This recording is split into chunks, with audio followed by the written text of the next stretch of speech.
दूसरे दिन अध्याय ने किसी से कहलवा कर जिस बैंक के लॉकर में कासबी ने डॉक्यूमेंट्स रखे थे वहां से मंगवा लिए थे। बिना कासबी की इजाजत के उसके लॉकर की चीजें कैसे उसे मिली थीं ये तो उसे ही पता था। 2-3 दिनों के लिए कासबी ने भी स्कूल से छुट्टी ले रखी थी, इसीलिए वह भी घर पर ही थी। करीबन 11 बजे के आसपास कोई आदमी आकर उन्हें एक फोल्डर दे गया। अध्याय ने उसे कासबी को थमा दिया। कासबी ने उसे खोला। वह एक एक डॉक्यूमेंट को देखकर बड़ी ही संजीदगी से चेक कर रही थी, जबकि अध्याय उसके बेड के पास एक चेयर लिए बैठा था। उसका ध्यान आईपॉड में चल रही जूम मीटिंग में था। एक एक कागज को फोल्डर से निकालकर कासबी उसे एक और रखती जा रही थी, और एक कागज फोल्डर से निकालते हुए उसने कहा, मुझे नहीं लगता इसमें और कुछ मिलेगा, तुम कुछ ज्यादा ही। वह बोलते हुए रुक गई तो अध्याय ने उसकी ओर देखा। कासबी के चेहरे पर न जाने कितने भाव आकर चले गए। तुम सही थे, उसने वह कागज अध्याय की ओर बढ़ाते हुए कहा। कानूनी कागजात थे। अध्याय गौर से उन्हें पढ़ने लगा और कासबी बाकी के कागजात देखने लगी। एक बार फिर उसके चेहरे पर कई भाव आकर चले गए। फिर हैरत के भाव अचानक मुस्कुराहट में बदल गए। एक मॉकिंग लॉफ, उपहासी मुस्कुराहट। ओह, तब मैं सोचूं, इतना क्यों डॉक्यूमेंट के पीछे पड़े हैं। उसने वह कागजात भी अध्याय की ओर बढ़ा दिया। Pretty predictable. बिल के कागजात देखते हुए उसने इतना ही कहा। अब क्या करना है? उनको तुम्हारे डॉक्यूमेंट नहीं, ये डॉक्यूमेंट्स चाहिए थे। अभी तो और कागजात हैं, पहले उन्हें देख लूं, बाद में सोचूंगी। उसने एक और कागज उलट सुलट करके देखते हुए कहा। तुमने कभी भी इन्हें खोलकर नहीं देखा था क्या? अध्याय ने अपने पास के कागज को पढ़ते हुए कहा। नहीं, ये सब अटारनी के पास रहते थे। कॉलेज खत्म होने के बाद उन्होंने मुझे दिए थे, लेकिन मैंने घर से भागने की कोशिश की थी। तब उनको गलत स्टोरी बताकर इनको चाचा ने अपने पास ही रख लिया था। फिर एक और बिल। उसने नया पेपर हाथ में पकड़ते हुए कहा।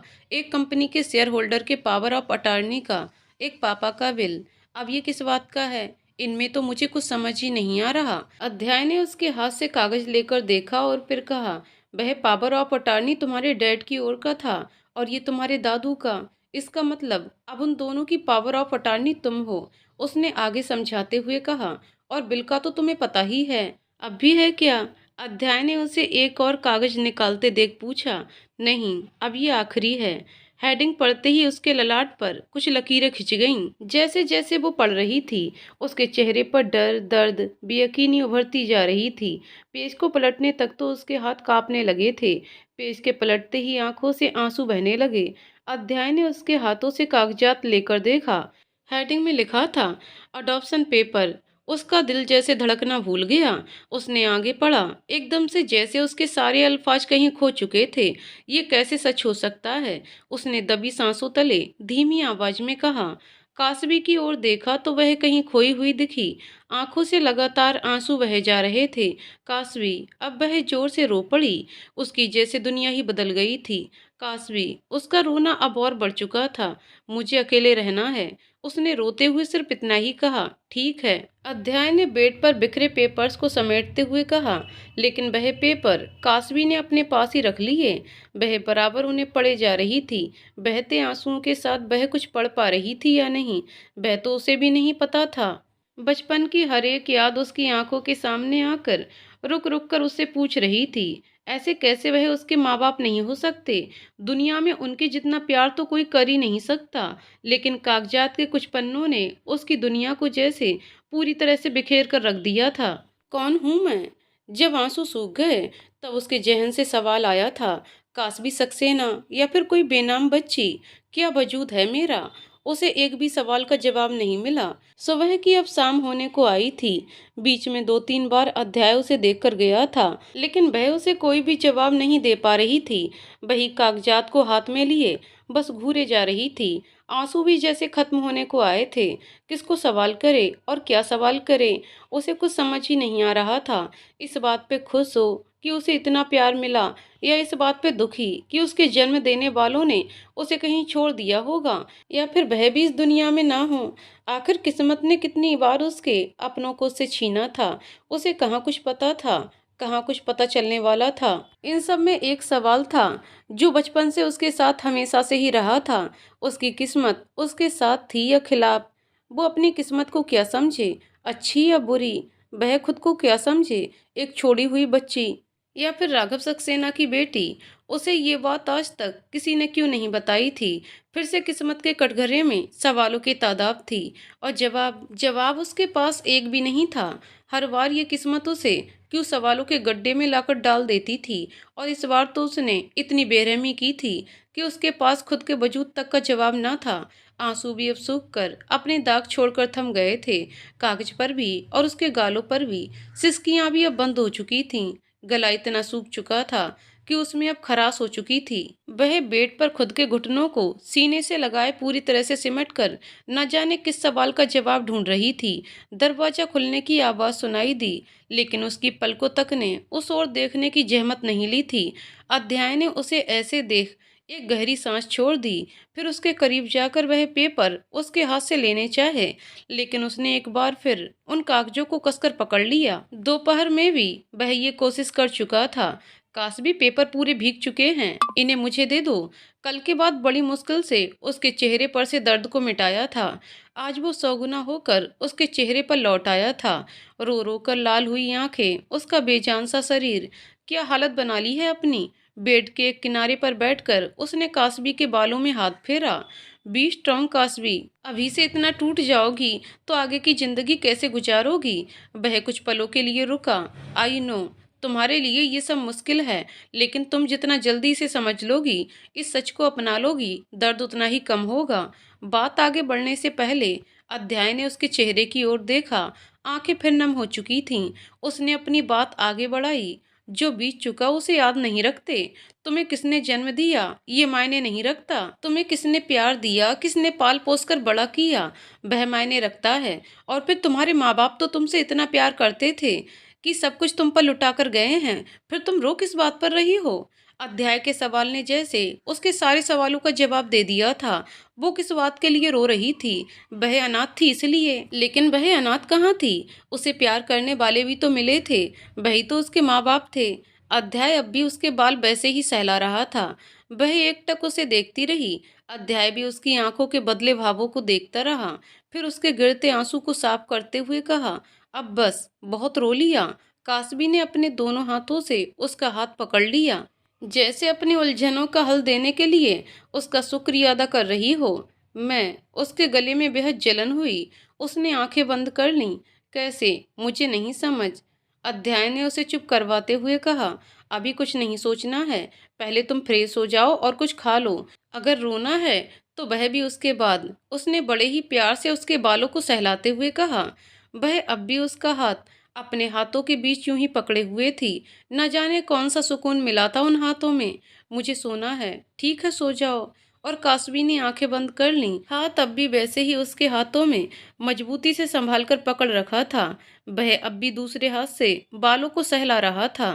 अभी वह किसी बच्चे से कम नहीं लग रही थी। जब वह सो गई तो अध्याय ने अपना हाथ उससे छुड़ा लिया और ब्लैंकेट से उसको कवर करके पेपर अपने साथ लिए बाहर आ गया।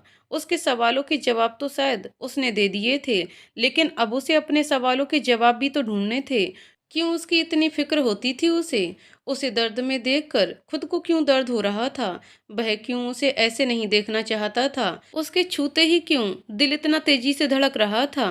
अब वह सवालों के कटघरे में खड़ा था और जवाब वह तो उसके पास भी नहीं थे। शायद कासबी ही उसे जवाब दे पाए। शायद वही उसका जवाब हो। कहीं दूर अपने अंदर से जवाब सुनाई दिया था, जिसे उसने सर को हिलाकर वापस हजारों ख्यालों और सवालों के तले एक पल की भी देरी किए बिना दफना दिया। लेकिन हाथ में पकड़े पेपर्स की हालत देखकर फिर उसका ख्याल दूसरे ही पल वापस स्प्रिंग के भांति उछलकर बाहर आ गया था। करीबन 3 घंटे बाद अध्याय वापस उसके कमरे में गया। वो सो रही थी। सिर्फ 2 बार नाम पुकारने से जाग गई। उठ जाओ।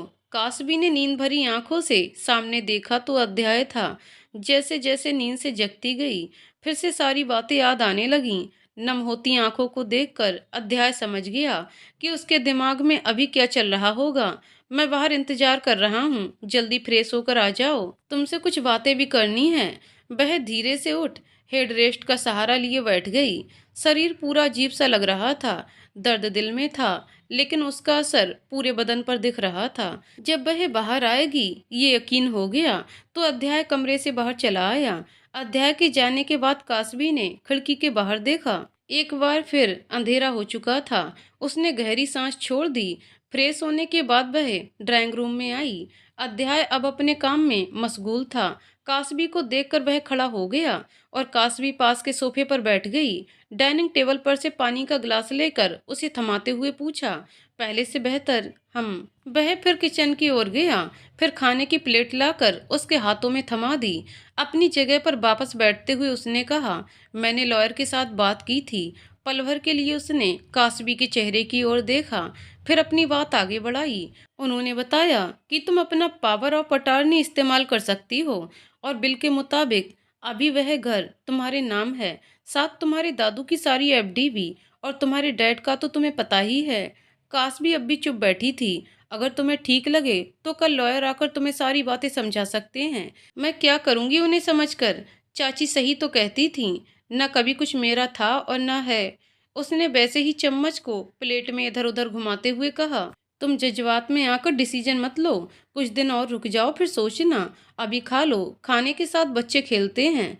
काश भी अगर नॉर्मल होती तो अब तक इस रिमार्क के लिए अध्याय को कुछ ना कुछ पलट कर कह चुकी होती, लेकिन उसने चुपचाप खाना शुरू कर दिया। थोड़ा बहुत खाने के बाद वह कमरे में चली गई। उसकी पूरी रात सवाल जवाब में निकल गई। रात को बीच में सिर्फ 2 घंटे की नींद आई थी। दूसरे दिन भी वह बुझी बुझी सी दिखी, लेकिन पहले से बेहतर थी। अध्याय भी अपने कामों में व्यस्त हो गया और फिर से दिन बीत गया। तीसरे दिन सुबह जब अध्याय जॉगिंग से लौटा, तब वह किचन में ब्रेकफास्ट बना रही थी। स्कूल जा रही हो? हाँ। फिर दोनों के बीच कोई बात नहीं हुई। दोनों के बीच बात हमेशा से ही कासवी करती थी। 2 दिनों में अध्याय ने उससे सबसे ज्यादा बात की थी, लेकिन आज उसे नहीं पता था कि क्या बात करे। वह चुपचाप उसकी मदद करने लगा। 1 हफ्ता खामोशी में बीत चुका था। कासवी 3-4 दिनों में नॉर्मल हो चुकी थी, लेकिन इन दिनों में वह कम बोला करती थी। रात के डिनर के बाद उसने अध्याय से कहा, मुझे लॉयर से बात करनी है। ठीक है, कल शाम को वह तुम्हें मिलने आ जाएंगे। और तुम नहीं आओगे? अनजाने में उसने सवाल पूछ लिया था। अगर तुम चाहो तो। हम मुझे इन सब की ज्यादा नॉलेज नहीं है। अच्छा रहता अगर तुम भी होते। उसने कुछ झुंझलाते हुए कहा, ठीक है। फिर दोनों अपने अपने कमरे में चले गए। कासवी ने एक बार फिर वह पेपर्स निकाले और उन्हें ध्यान से पढ़ने लगी, जबकि दूसरे कमरे में अध्याय कुछ परेशान सा दिख रहा था। मैं क्यों उसकी चीजों के बीच आ रहा हूँ? उसने दोनों हाथों में अपना सर पकड़ते हुए कहा, मदद तक ठीक था, लेकिन अब कुछ कुछ ज्यादा हो जाएगा। वो अगर मुझसे उम्मीद रखना शुरू कर देगी तो मैं अभी इन सब में नहीं उलझ सकता। अब वैसे बात करूं क्या? उसने सेल फोन को अपने हाथों में घुमाते हुए सोचा। अभी तो वह सोच में ही था कि उसका ही कॉल आ गया। कुछ देर अपने काम की बात करने के बाद अव्यय ने पूछा, उसने कुछ डिसीजन लिया कि नहीं? हम अभी कह रही थी लॉयर से बात करना चाहती है। मिस्टर मिश्रा से तूने बात की थी ना? हाँ, तो उसके मैटर में कुछ ज्यादा ही नहीं इन्वॉल्व हो रहा? मुझे भी ऐसा ही लगता है, लेकिन लेकिन पता नहीं यार, उसे ऐसे देखकर अच्छा भी नहीं लगता। सामने की ओर कुछ देर खामोशी रही। फिर अव्यय ने कहा, अच्छा सुन, कल शाम को ऑफिस में मिलकर बात करते हैं। अब वह शाम को नहीं आ पाऊंगा। क्यों? दोपहर के बाद क्या काम है? एक्चुअली मिश्रा अंकल कल आ रहे हैं ना, कासवी को मिलना था उनसे। कुछ देर बाद उसने कुछ सोचते हुए कहा, तो तू क्या करेगा वहाँ? वो चाहती है कि मैं भी वहाँ रहूँ। Do you feel something for her? काफी देर के सन्नाटे के बाद अव्यय ने पूछा, क्या? नहीं तो बिल्कुल भी नहीं। तू कहाँ बात लेकर जा रहा है? तो फिर क्यों उसके बारे में इतना सोचता रहता है? उसकी प्रॉब्लम्स हैं, सुलझा लेगी। तू कब से लोगों के मामले में इतना इन्वॉल्व होने लगा? अध्याय को कहना था वो कोई लोगों में से नहीं थी, लेकिन वह कह नहीं पाया क्योंकि उसे खुद नहीं पता था वह उसके लिए कौन थी। उसे जरूरत है मेरी, कभी कहा था मैंने उसको, उसकी मदद करूंगा, और वह फैमिली उसे फिजिकली अब्यूज तक करती है। इतना पता होने के बाद अब उसे मदद के लिए मना करने का दिल नहीं करता। ठीक है, फिर घर आ जाना, तुझसे मिलकर बात करनी है। ठीक है। कॉल रखने के बाद अध्याय वापस उस सवाल का जवाब ढूंढने लगा। कौन थी वह? दोस्त। दोस्त है। काफी देर तक मशक्कत करने के बाद उसने जवाब खोज लिया था, लेकिन फिर अव्यय का सवाल याद आया, do you feel something for her? कई कोशिश के बाद भी इसका जवाब वह ढूंढ नहीं पाया। दूसरे दिन शाम को लॉयर ने आकर कास्बी को सब समझा दिया। उनके जाने से पहले अध्याय ने कास्बी से पूछा, क्या करना है अब? मुझे कुछ नहीं करना। अगर उनको ये सब चाहिए तो दे दूंगी। अध्याय और लॉयर दोनों ने उसकी ओर हैरत से देखा। फिर क्या करोगी? मुझे नहीं चाहिए ये सब, ये पैसा, ये घर। क्या करूं मैं इन पैसों का? क्या करूं मैं उस घर का जहां मेरे माँ बाप कभी नहीं आ पाएंगे? लेकिन वह उन्होंने तुम्हें दिया है। जब वही वहां नहीं होंगे तो मैं क्या करूंगी? मुझे हमेशा से वहां से दूर जाना था, वहां नहीं जाना। वैसे भी उस घर में मेरे मम्मा पापा के साथ कोई याद नहीं है। जिसमें यादें थीं वह घर तो उनके साथ ही मिट्टी में मिल चुका था। हाँ, दादू की हर एक चीज उनके ओल्ड एज होम को देना चाहती हूँ। अपने हक की चीजें यूं किसी को नहीं दिया करते। अध्याय ने उसकी आंखों में देखते हुए कहा, फिर तुम क्यों अपना हक नहीं जताते? कासवी ने वैसे ही उसकी आंखों में देखते हुए पूछा, मैं कहाँ अपना हक जताऊं? तुम्हारे डैड की कंपनी में, उनके घर में। लॉयर ने हैरानी से कासवी की ओर देखा, फिर अध्याय का जवाब सुनने उसकी ओर। वहां मेरा कुछ नहीं है। जब तुम उनके बेटे होने के बाद ये कह रहे हो तो मेरा तो वैसे भी कुछ नहीं है। वह कुछ पल को रुकी। अगर मम्मा पापा कहीं जिंदा होते तो मैं उनके लिए ये सब कर सकती, जरूर करती। लेकिन अब मुझे इनमें से कुछ नहीं चाहिए। मुझे जो चाहिए वो ये चीजें कभी नहीं दे सकती। और रही बात जीने की, तो अब तक जीती आई हूँ, आगे भी जी लूंगी। पैसे मेरी प्रॉब्लम नहीं है। कुछ देर चुप्पी बनी रही। अंकल, क्या ये सब किसी शर्तों के अधीन उन्हें दे सकती हूँ? ड्राइंग रूम में फैली शांति को तोड़ते हुए कासवी ने सवाल किया। वह तो तुम्हारी शर्तों पर निर्भर है, लॉयर ने जवाब दिया। मैं चाहती हूँ कि वह कभी मेरी जिंदगी में दखलंदाजी ना करें, न दादू की हक की चीज को कभी छीनने की कोशिश करें। हम कर तो सकती हैं, लेकिन उसके लिए कुछ पावर्स का तुम्हारे हाथों में होना जरूरी है। मिस्टर मिश्रा ने कुछ सोचते हुए कहा, लेकिन मुझे पावर नहीं चाहिए। तुम अपनी पावर शर्तों के तहत उनको दे सकती हो। उन्होंने दूसरा सॉल्यूशन देते हुए कहा, ओके, मैं इस बारे में आपको सोचकर बताऊंगी। आपका समय देने के लिए बहुत बहुत शुक्रिया। कोई बात नहीं, ये तो काम है मेरा। जब हेल्प चाहिए कॉल कर लेना। अध्याय से मेरा नंबर और एड्रेस भी ले लेना। जी, चलो अब मैं चलता हूँ, उन्होंने खड़े होते हुए कहा। अध्याय उनको बाहर तक छोड़ने गया। वापस आया तब तक कासवी सब कुछ समेट रही थी। वहीं पास के सोफे पर बैठते हुए उसने पूछा, सच में कुछ नहीं चाहिए? कासवी वैसे ही उसका काम करती रही। थोड़ा प्रैक्टिकल होकर सोचो, ये पैसे तुम्हें जिंदगी में आगे काम आएंगे। कुछ तो तुम ले सकती हो। पैसा मेरी प्रॉब्लम नहीं है, मुझे कुछ नहीं चाहिए। बाकी उन सब चीजों में मुझे जो चाहिए वो नहीं। अध्याय ने जब कोई जवाब नहीं दिया तो उसने आगे कहा, मुझे अंकल के ऑफिस का एड्रेस और उनका नंबर दे देना। मुझे कुछ चीजें अभी ओल्ड एज होम के नाम कर देनी है। ठीक है, जैसा तुम्हें ठीक लगे। एनीवे, मैं बाहर जा रहा हूँ, तुम डिनर कर लेना अभी इस वक्त। हाँ, एक फ्रेंड से मिलना है। ओके, ठीक है। इस बंदे के दोस्त भी हैं, इंटरेस्टिंग। दरवाजे से बाहर निकलते अध्याय की ओर देखकर वह बुदबुदाई। लेविस पेंट हाउस के मेन रूम में अध्याय अपनी जितनी हाइट और बॉडी वाले लड़के के साथ बैठा था। दोनों अगल बगल में बैठे थे और दोनों के हाथ में पीसी कंट्रोलर था। नजरें सामने की ओर बड़ी स्क्रीन के ऊपर थीं, जहां फीफा का गेम चल रहा था। 2 मिनट बाद अध्याय ने कंट्रोलर को सेंटर टेबल पर बड़े ही स्टाइल से घुमाते हुए फेंक दिया। तू मर्जी चाहे प्रैक्टिस कर ले अभ्य, मुझसे तो जीत नहीं पाएगा। उसके कंधों को थपकाते हुए अध्याय ने कहा, चल अभी कॉफी तो बनाकर पिला दे। ठीक है, देखा जाएगा, वह अपनी जगह से खड़े होते हुए बोला। थोड़ी देर बाद वो 2 कप ट्रे मेज पर रखकर वापस अपनी जगह पर आकर बैठ गया। एक कप अपने हाथों में उठाते हुए उसने पूछा, अच्छा ये बता, क्या बात हुई फिर मिश्रा अंकल से?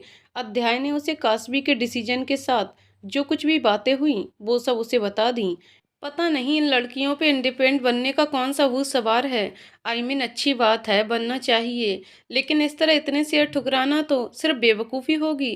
खुद का फ्यूचर सिक्योर हो उतना तो उसे अपने पास रखना चाहिए। जो लोग अभी भी उसे फिजिकल एब्यूज करते हैं, आगे चलकर जब सब उनके हाथों में चला जाएगा तो वह लोग उसे 1 रुपया तक ना देंगे। अव्यय ने थोड़ी देर की चुप्पी के बाद कहा, वो कहती है उसे पैसे नहीं चाहिए, उसे जो चाहिए वो इन सब से नहीं मिल सकता। उसके होठ एक तरफ थोड़े से गालों की ओर खिंचे हुए थे, जिसे सिर्फ ध्यान से देखने पर देखा जा सकता था। फिर तुरंत कप को अपने लबों से लगा लिया, जैसे वह उन्हें अपनी जगह पर वापस लाना चाहता हो। उफ, ये लड़कियां इतनी इमोशनल क्यों होती हैं यार। एनीवे, उसकी मिलकर वो जाने। तू बता, तू क्या सोचता है उसके बारे में? मैं उसके बारे में सोचकर क्या करूं? देख, तू ऐसा बंदा तो नहीं है। सोचकर बता, पसंद करने लगा है क्या उसे? बता तो जरा भी। इधर उधर घुमाए बिना अव्यय ने सीधा सवाल किया। कप को पकड़ी उंगलियां फिर से इधर उधर हुईं। सांसें भी कुछ ऊपर नीचे हुई थीं, लेकिन वह चुपचाप बैठा रहा। अव्यय ने उसका कंधा थपथपाया और फिर हल्की मुस्कुराहट के साथ कहा, यू लाइक हर, मैं पसंद करता हूँ उसे। उसने सवाल बनाकर अव्यय के लफ्जों को दोहराया। अव्यय ने उसकी ओर देखते हुए कंधे उचकाए। मैं पसंद करता हूँ उसे।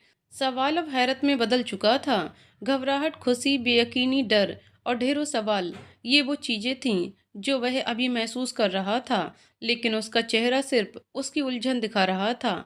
नई फीलिंग्स की घबराहट, दिल के अंदर कहीं कोने में उमड़ रही खुशी, खुद की फीलिंग्स पर हो रही बेयकीनी, इन नई फीलिंग्स को डर और क्यों, कैसे, कब के अनगिनत सवाल।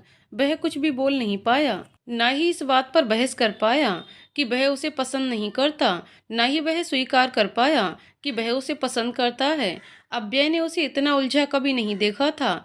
वह हमेशा अपने डिसीजन को लेकर स्पष्ट रहता था। क्यों, कैसे, किस लिए, ये सवाल उसकी डिक्शनरी में नहीं थे। वह बेशक लोगों की मदद करता था, लेकिन इस हद तक कभी नहीं। अव्यय ने उसे काशवी को लेकर परेशान होते देखा था, फिर साथ कंफर्टेबल होते भी देखा था। तब से वह अध्याय के साथ इसे लेकर बात करना चाहता था। कल की बात और आज की उसकी चुप्पी ने अव्यय की सोच को जैसे सही साबित कर दिया था।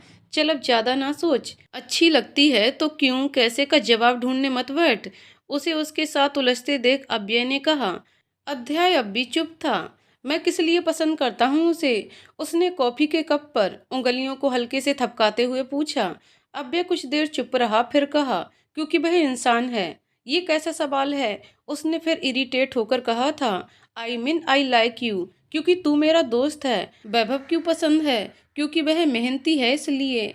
मिश्रा अंकल काइंड है इसलिए। लेकिन वो क्यों पसंद है? ये सोचता हूँ तो सिर्फ उसका चेहरा दिखता है। ये तो कोई बात नहीं हुई। अव्यय उसकी बातों पर हंस दिया। क्योंकि तू उसे नहीं पसंद करता, ये तेरा दिल करता है। उसके सीने पर दिल की जगह 2 बार उंगलियां थपकाते हुए अव्यय ने कहा। और दिल के मामले में क्यों, कब, कैसे का जवाब कभी नहीं। जैसे तू आशी को पसंद करता है वैसे। हाँ, जैसे मैं उसे अपने साथी के रूप में पसंद करता हूँ।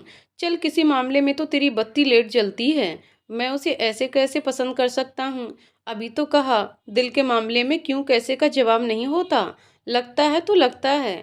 तो अब दोस्त, ये कोई बिजनेस की प्रॉब्लम नहीं है कि अब क्या का सवाल करोगे और सॉल्यूशन मिल जाएंगे। ये दिल का मामला है, यहाँ जवाब नहीं मिलते, सिर्फ सवाल ही सवाल होते हैं। आगे क्या, वह तो कोई भी नहीं जान पाता। हाँ, इस सवाल का जवाब खोज सकता है कि प्यार करता है या सिर्फ पसंद। अध्याय ने अब कॉफी के कप को छोड़ अपना सर पकड़ लिया। अब ये प्यार कहाँ से बीच में आ गया? अव्यय उसके ऊपर फिर से हंस दिया। ये सब बहुत ही उलझा हुआ है। दिल के मामले कॉम्प्लिकेटेड ही होते हैं। वो सब तू अभी मत सोच, वो धीरे धीरे सब समझ आ जाएगा, पसंद है कि प्यार। लेकिन सुन, अगर वो दिल को अच्छी लगती है तो उसे दूर मत जाने देना, ठीक है? उसे जहाँ जाना हो जाए, मैं रोकने वाला कौन होता हूँ? अव्यय ने उसका सर पीट लिया। वक्त आने पर समझ जाएगा, अभी तुझे बहुत लंबा रास्ता तय करना है। अध्याय ने गहरी सांस लेकर छोड़ दी और फिर दोनों दोस्त एकदम बेफिजूल की बातों के साथ आधी रात बैठे वहीं गेम खेलते रहे। शेयर ट्रांसफर और एफडी के कामों को लेकर काशवी आजकल काफी व्यस्त रहने लगी थी। हालांकि अध्याय की जान पहचान से उसको ज्यादा धक्के नहीं लगाने पड़ते थे। सारा लीगल वर्क भी ज्यादा जहमत के बिना हो गया था। उसने अपने मुताबिक कुछ शर्तों के अधीन नई बिल तैयार करवा ली थी और इन सब भागदौड़ में कहाँ 2 हफ्ते खत्म हो गए, पता भी नहीं चला। एडॉप्शन पेपर्स उसने संभाल कर रख दिए थे। वो उसे उन्हें नहीं देना चाहती थी, लेकिन अब सवाल था ये सब पेपर्स उनके हवाले कैसे करे। और यही सवाल उसने खाने के बाद अध्याय को पूछा था। तो तुम्हें कोई ऑप्शन मिले? अध्याय ने उसे सामने सवाल किया। हाँ, एक ऑप्शन ये है कि उन्हें ये सब पेपर्स कुरियर कर दूं, लेकिन ऐसा किया तो वह उसे सीरियसली नहीं लेंगे। दूसरा, मैं खुद जाकर उन्हें सब समझा कर ये दे दूं।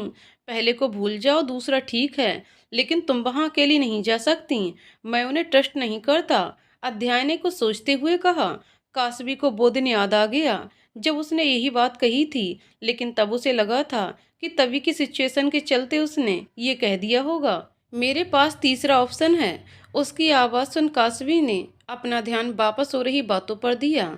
लॉयर के थ्रू इन्हें भिजवा दें, टेक्निकली लॉयर ही देते हैं, वह उन्हें सारे क्लॉज भी समझा देंगे। ये भी ठीक है, लेकिन मुझे तसल्ली नहीं मिलेगी। और तुम्हें तसल्ली कैसे मिलेगी जब तक मैं उन्हें सब क्लेरिफाई ना कर दूं। देखो, अकेले वहां जाना ठीक नहीं। तुमने अच्छी खासी रकम उस ओल्ड एज होम को दे दी है, और जैसे ही उनको इन सब बिल के बारे में पता था, वह चुपचाप तो इस बात को एक्सेप्ट नहीं करेंगे। इसके चलते आगे उन्होंने तुम्हें नुकसान पहुंचाया तो अभी इतनी बात के लिए अपने साथ पुलिस को तो लेकर नहीं जा सकती ना। कुछ देर सोचने के बाद कासवी ने कहा। अध्याय ने पहले उसकी ओर थोड़ी हैरत से देखा।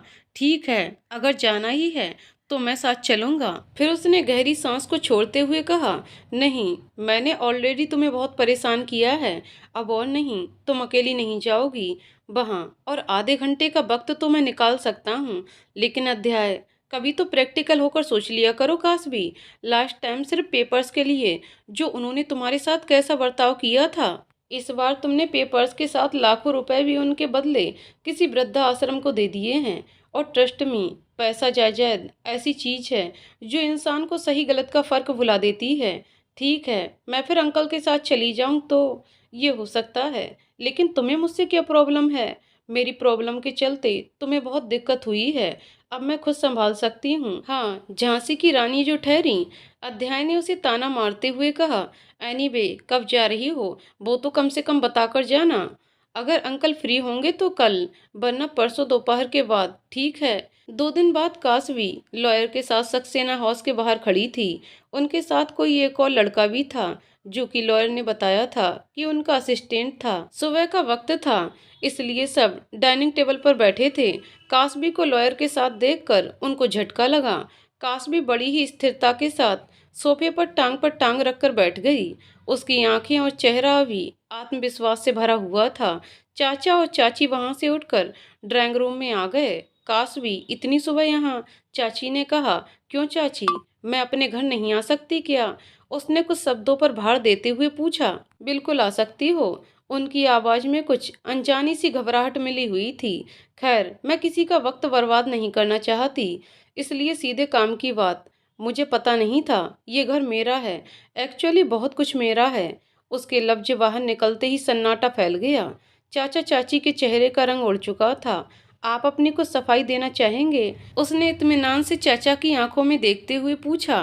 किस बात की सफाई? कासवी ने लॉयर की ओर देखा। उन्होंने वो पुराने पेपर्स टेबल पर रखते हुए कहा। इन पेपर्स के बारे में इन्हें क्या पता? ये तो अभी आपने रखे, चाची ने बीच में कहा। और कासवी, तुम लॉयर के साथ क्यों आई हो?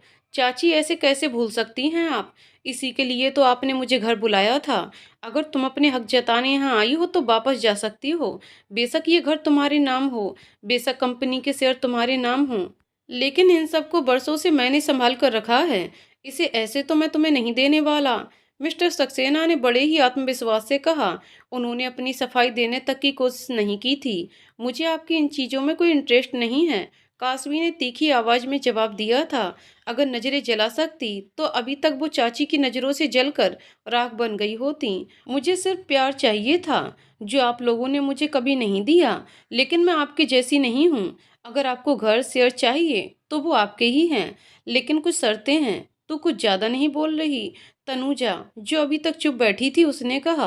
कासवी ने उसे इग्नोर किया और लॉयर की ओर देखकर कहा, ये आपको बता देंगे, कान खोलकर सुन लीजिएगा। लास्ट वाला सेंटेंस उसने तनुजा और रोहन की ओर देखकर कहा था, जो कि अभी वहां आया था। लॉयर ने उन्हें सब शर्तें समझा दी। चाची के चेहरे पर सुकून दिखा। इन लोगों को सच में उसकी जरा भी परवाह नहीं थी। उनकी आंखें कुछ नम हो गईं। रोहन, जो पेपर्स देख रहा था, वह बोला, इसमें दादू की एफडी वाले पेपर्स तो हैं नहीं, और कहती है मुझे कुछ नहीं चाहिए। अभी तो आपकी माँ बता रही थी आप सबको इन पेपर्स के बारे में पता नहीं। खैर, फालतू का ड्रामा करने का वक्त नहीं है मेरे पास। तुझे जितना मुफ्त में मिल रहा है वो संभाल, कहीं ये भी ना चला जाए। इस बार कासबी ने उसे पलटकर जवाब दिया, मुझे लीगल पेपर्स पर तुम्हारा स्टेटमेंट चाहिए। चाचा जो अब तक चुप थे, उन्होंने कहा। कासबी ने सवालियत नजरों से उन्हें देखा। मुझे अपनी सेफ्टी के लिए तुम्हारा स्टेटमेंट चाहिए। क्या पता तुम कल को मुकर जाओ। पेपर्स भिजवा देना। और वह उठ खड़ी हुई। अब वो यहाँ और नहीं रुक सकती थी। वो समझ चुकी थी, सच में यहाँ उसका कुछ नहीं था। फ्लैट की घंटी बजाने से पहले कासबी ने गहरी सांस ली। आधे मिनट में दरवाजा खुल गया। अध्याय को देख वो थोड़ा सा मुस्कुराई। बहुत जल्द आ गई। हाँ, सिर्फ पेपर्स ही तो देने थे। उसने कंधे उचकाते हुए डाइनिंग टेबल की ओर बढ़ते हुए कहा। उन्होंने कुछ कहा नहीं? कुछ ऑब्जेक्शन? नहीं, कुछ भी नहीं। पानी को ग्लास में डालते हुए उसने कहा। उसकी आवाज कुछ टूटी हुई सी निकली थी। अध्याय ने उसके सर पर हाथ फेरते हुए कहा, मुश्किल रहा होगा ना? पानी का गिलास उसके हाथ में ही रह गया। उसने धीरे से सर हाँ में हिला दिया। फिर दोनों के बीच सन्नाटा पसर गया। थैंक्स, तुमने बहुत कुछ किया मेरे लिए। इस मदद को मैं याद रखूंगी। चुप्पी तोड़ते हुए कासबी ने कहा, ये तुम मुझे 100 दफा कह चुकी हो। कुछ नया कहो अब। उसने सोचा, फिर पूछा, ये सब तुमने कैसे कर लिया? मैंने क्या किया? यही सब, लॉयर्स एंड ऑल। मुझे पता है जितना स्मूथली ये सब हुआ है उतना हो नहीं सकता। अध्याय थोड़ा सा मुस्कुराया। हैं कुछ कॉन्टैक्ट्स मेरे। इतने कितने पहुंचे हुए कॉन्टैक्ट्स हैं कि उन्होंने मेरे लॉकर का सामान तक तुम्हें मेरी इजाजत के बिना दे दिया। फिर कभी बताऊंगा। कहीं तुम माफिया वाफिया तो नहीं? अचानक से उसने पूछा। उसका चेहरा ऐसा था मानो उसने कोई राज की बात खोज निकाली हो। अध्याय ने उसकी ओर हैरत और बेयकीनी से देखा। फिर पूछा, मेरी शक्ल क्या तुम्हें ऐसी दिखती है? शक्ल से कुछ नहीं पता लग सकता। मैंने कहानियों में पढ़ा है, माफिया लोग बड़े ही स्मार्ट होते हैं। उनकी शक्ल से पता लगाना मुश्किल होता है। और उनके कॉन्टैक्ट्स भी होते हैं। इतनी बेफिजूल कहानियां कहाँ पढ़ती हो तुम? कहानियां बेफिजूल नहीं होती। खैर, तुम बात को घुमाओ मत, वरना मैं यही समझूंगी कि तुम माफिया हो। अध्याय ने उसे आर यू सीरियस वाला लुक दिया। ये तो गलत बात हुई ना। तुम्हें मेरे सारे राज पता हैं और तुम मुझे इतनी सी छोटी सी बात नहीं बता रहे।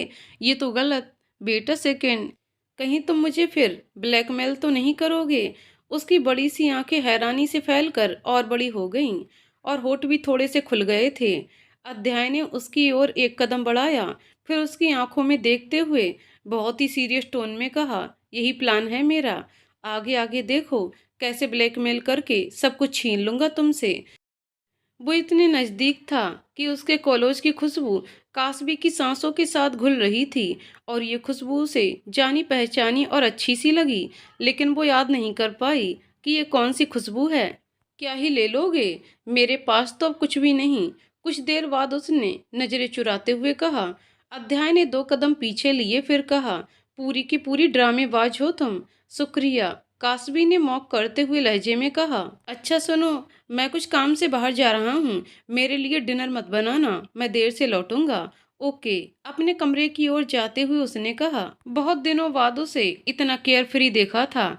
अध्याय के चेहरे पर हल्की मुस्कुराहट छा गई। फिर से वही रूटीन शुरू हो गया था और दोनों अपनी अपनी जिंदगी में मशगूल हो गए थे। अध्याय आजकल कुछ ज्यादा ही बिजी रहता था और काश भी एकदम फ्री। उसके सर से अब सारा बोझ जो उतर चुका था, सुबह जॉब पर जाना और वापस आकर किताबें पढ़ना या फिर अपने मोबाइल लैपटॉप पर टाइम पास करना। वीकेंड के लिए उसने पास में कोई लाइब्रेरी ढूंढ निकाली थी। हर वीकेंड वो वहां पर ही गुजारती। उसके वीजा अब भी फाइनल नहीं हुए थे। हालांकि जॉब के लिए उसे वहां कोई प्रॉब्लम नहीं थी। वह आज खाना खाते वक्त भी किताब लेकर बैठी थी। जिसे देख अध्याय ने कहा, लोग खाते वक्त टीवी या फिर फोन देखते हैं और तुम किताब पढ़ती हो। थोड़ी देर के लिए तो साइड में रखो इसे। जब भी देखता हूँ किताब में सर रहता है तुम्हारा। और कुछ काम नहीं है कि तुम्हारे पास? इस वक्त मेरी जिंदगी में 2 ही काम हैं। पहला किताबें पढ़ना और दूसरा तुम्हारा सीक्रेट ढूंढना।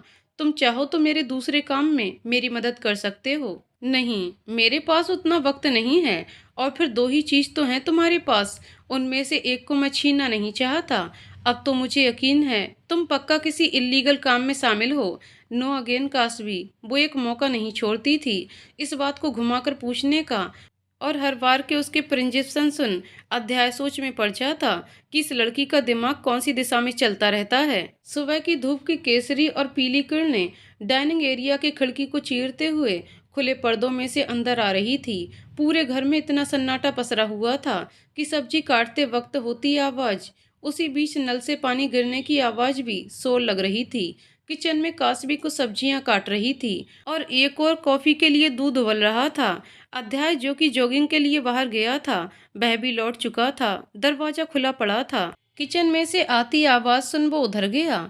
वहां जाकर देखा, फिर अपने आसपास देखा। घर तो मेरा ही है। उसने फिर नजरें अपने सामने की ओर की।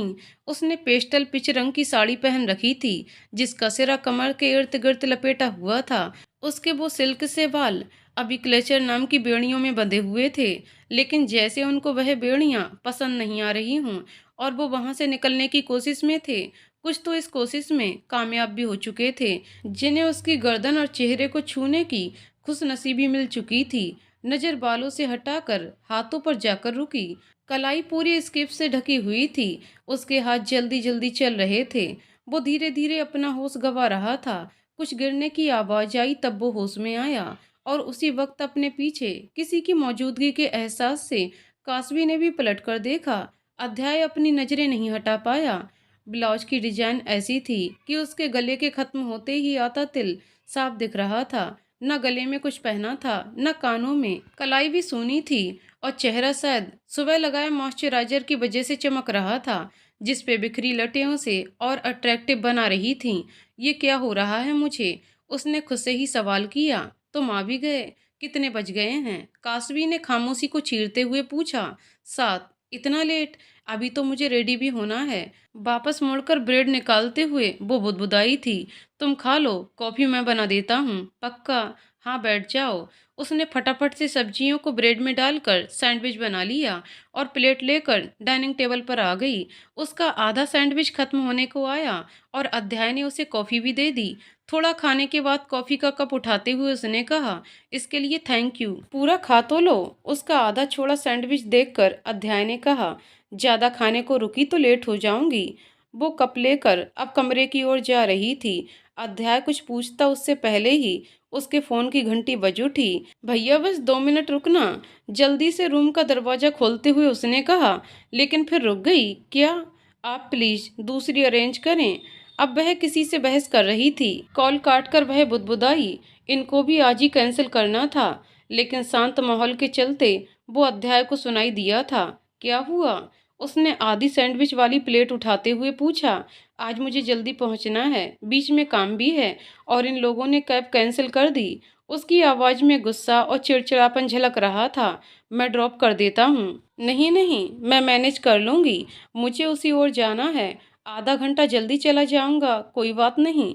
ठीक है फिर, लेकिन मुझे बीच में फ्लोरिस्ट के पास भी रुकना है। कोई बात नहीं, मैं 10 मिनट में रेडी होकर आया। लेकिन तुम्हारा ब्रेकफास्ट बाद में कर लूंगा। लेकिन और लेट हो जाओगी, जल्दी करो। अध्याय ने अपने कमरे में जाते हुए कहा। कासवी भी अपने कमरे में गई और फिर 3-4 मिनट में अपना बैग लेकर बाहर आ गई। अब भी वह वैसी ही थी, सिर्फ बाल सही से बांध लिए थे। फिर किचन में जाकर उसके लिए जल्दी से सैंडविच बनाते हुए अपनी कॉफ़ी खत्म कर ली। अध्याय अपने कहने के मुताबिक 10 मिनट बाद बाहर आ गया, लेकिन उसने कैजुअल कपड़े पहने थे। कासवी को सवाल तो हुआ, लेकिन अभी वक्त कम था, कार में पूछ लूंगी। सोचते हुए उसने रैप किया हुआ सैंडविच अध्याय को थमा दिया, जो उसने बिना किसी सवाल के ले भी लिया। कासवी कार में बैठकर अपने ईयररिंग्स पहन रही थी। वह छोटे से झुमके उस पर बहुत जच रहे थे। फिर गले में पतला सा चैन पहना, फिर घड़ी निकालकर वह भी पहन ली और अब लिपस्टिक निकाली थी। उसे लगाने से पहले एक बार रास्ते पर नजर डाली। सीधा रास्ता देख वो अपने काम में फिर से जुट गई। ना चाहते हुए भी अध्याय की नजरें उस पे जाकर ठहर जाती। बड़ी ही मुश्किल से वो अपना ध्यान ड्राइविंग पर दे पा रहा था।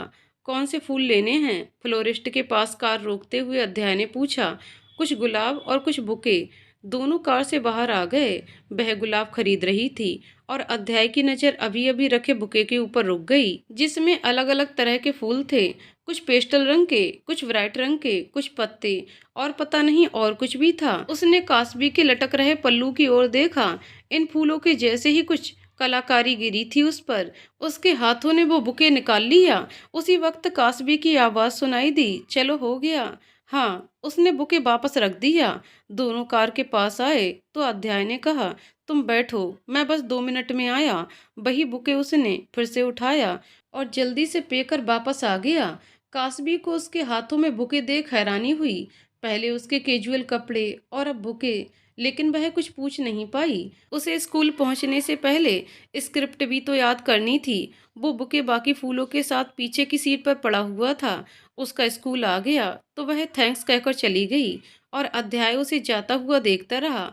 बुके अभी पिछली सीट पर था। उसने गाड़ी घुमाई और वापस घर आ गया। सुबह की मीटिंग खत्म कर ली, इधर उधर टहल लिया, लेकिन दिल काम में नहीं लग रहा था। बुके को सेंटर टेबल पर रख वो उसे घूरे जा रहा था। फ्लोरिस्ट के पास से कार तक ये बुके खरीदने ना खरीदने के लिए उसका दिल और दिमाग 100 आर्ग्यूमेंट कर चुके थे। लेकिन फिर पता नहीं दिमाग को क्या हुआ कि उसने आखिर ये खरीद ही लिया। क्यों खरीदा था आखिर? उसके दिमाग ने एक बार फिर वही सवाल दोहराया।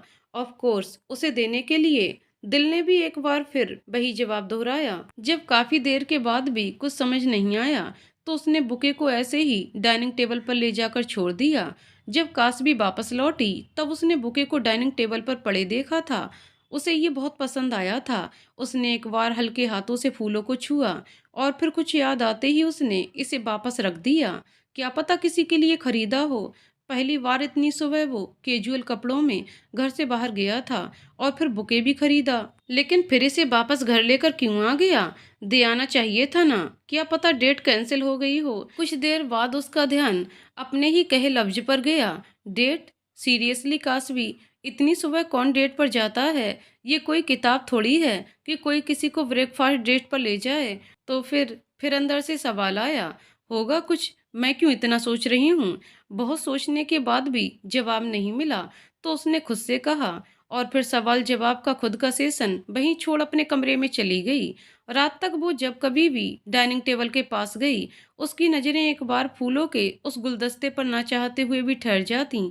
खाते वक्त उसने आखिर पूछा, ये किसके लिए लाए थे? अध्याय ने उसकी ओर देखा लेकिन उसे जवाब नहीं दे पाया। इस सवाल का जवाब उसने दिन भर में कई बार सोचा था। उसे पता था जिस तरह से कासवी का दिमाग हर बात को लेकर क्यूरियस रहता है वो पक्का यही सवाल करेगी। उसने जवाब भी खोज निकाला था लेकिन पता नहीं क्यों बोल नहीं पा रहा था। उसे चुप देखकर कासवी ने झट से कहा, वो फूल मुरझा रहे हैं ना, अगर किसी को देना है तो उसे पानी में या फ्रिज में रख देना चाहिए।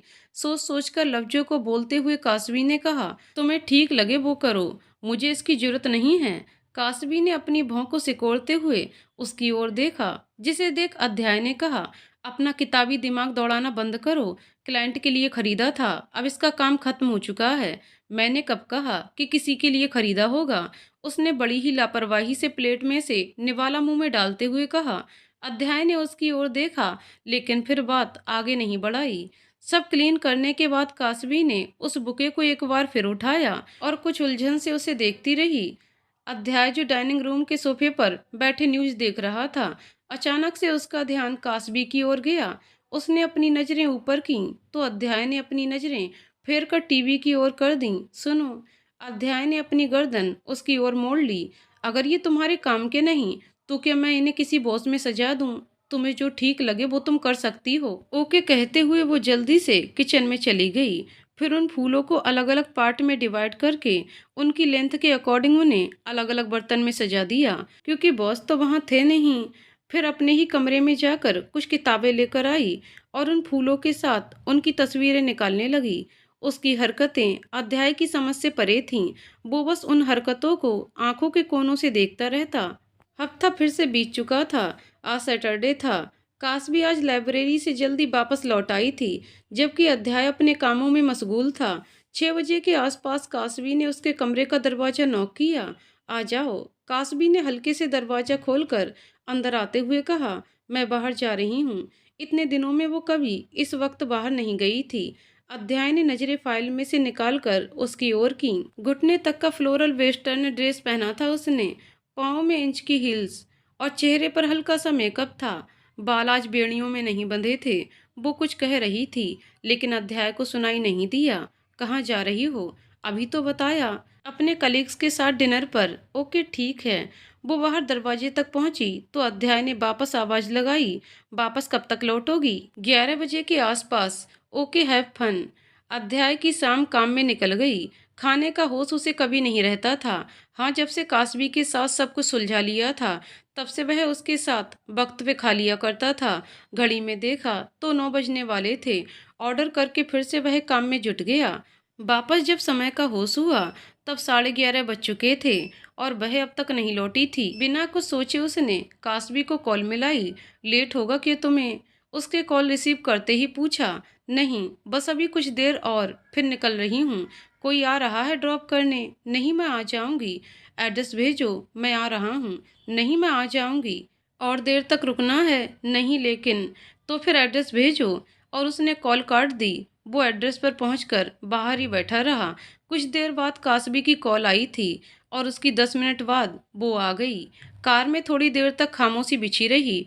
तुम्हें याद है तुम मुझे रिसेप्शन के दिन अकेला छोड़कर चले आए थे? एक बार और खामोशी तोड़ने का जिम्मा कासबी ने अपने सर लिया। मुझे शर्मिंदा ना करो, अब वो तो तुम मुझसे इरिटेट हो जाओ इसके लिए किया था। और फिर मुझे क्या पता था वो तुम्हें अकेले छोड़कर चले जाएंगे। हाँ ठीक है, लेकिन घर पर भी अकेला छोड़कर आए थे, याद है? अब गलती सुधार भी तो रहा हूँ। सिग्नल पर गाड़ी रोकते हुए उसकी आंखों में देखते हुए अध्याय ने कहा। कासवी कुछ देर तक उसे यूं ही देखती रही। उसकी आंखों में कुछ था जो उसने आज तक कभी नहीं देखा था, लेकिन क्या वो समझ नहीं पाई। फिर कहा, अच्छी बात है। फिर दोनों के बीच खामोशी छा गई, लेकिन दोनों के चेहरे पर अब सुकून था। आज अध्याय किसी बात को लेकर कुछ परेशान सा लग रहा था। उसने जैसे ख्यालों से हार कर सोफे पर सर टिका दिया। फिर कुछ देर बाद उसने अव्यय को कॉल मिलाई। वो आजकल अक्सर अव्यय को कॉल करके उसकी उलझने बताया करता था, जो कि हर वक्त कासवी को लेकर ही होती थी। बोल, अब क्या हुआ? कॉल रिसीव करते ही अव्यय ने पूछा। मुझे अजीब ख्याल आते हैं। कैसे ख्याल? अजीब, जो नहीं आने चाहिए। जैसे कि मैं उसे देखता रहना चाहता हूँ, हर वक्त उसे नोटिस करता हूँ, या यूं कहूँ घूरता रहता हूँ। अव्यय हंस दिया और वह रुका। मुझे फिजिकल अट्रैक्शन हो रही है उससे। मैं जब भी उसे देखता हूँ मैं समझ गया। अव्यय ने बात बीच में ही काटते हुए कहा। लेकिन देख भाई, तू उसके साथ ऐसे उसकी मर्जी के बिना फिजिकल नहीं हो सकता। वही तो।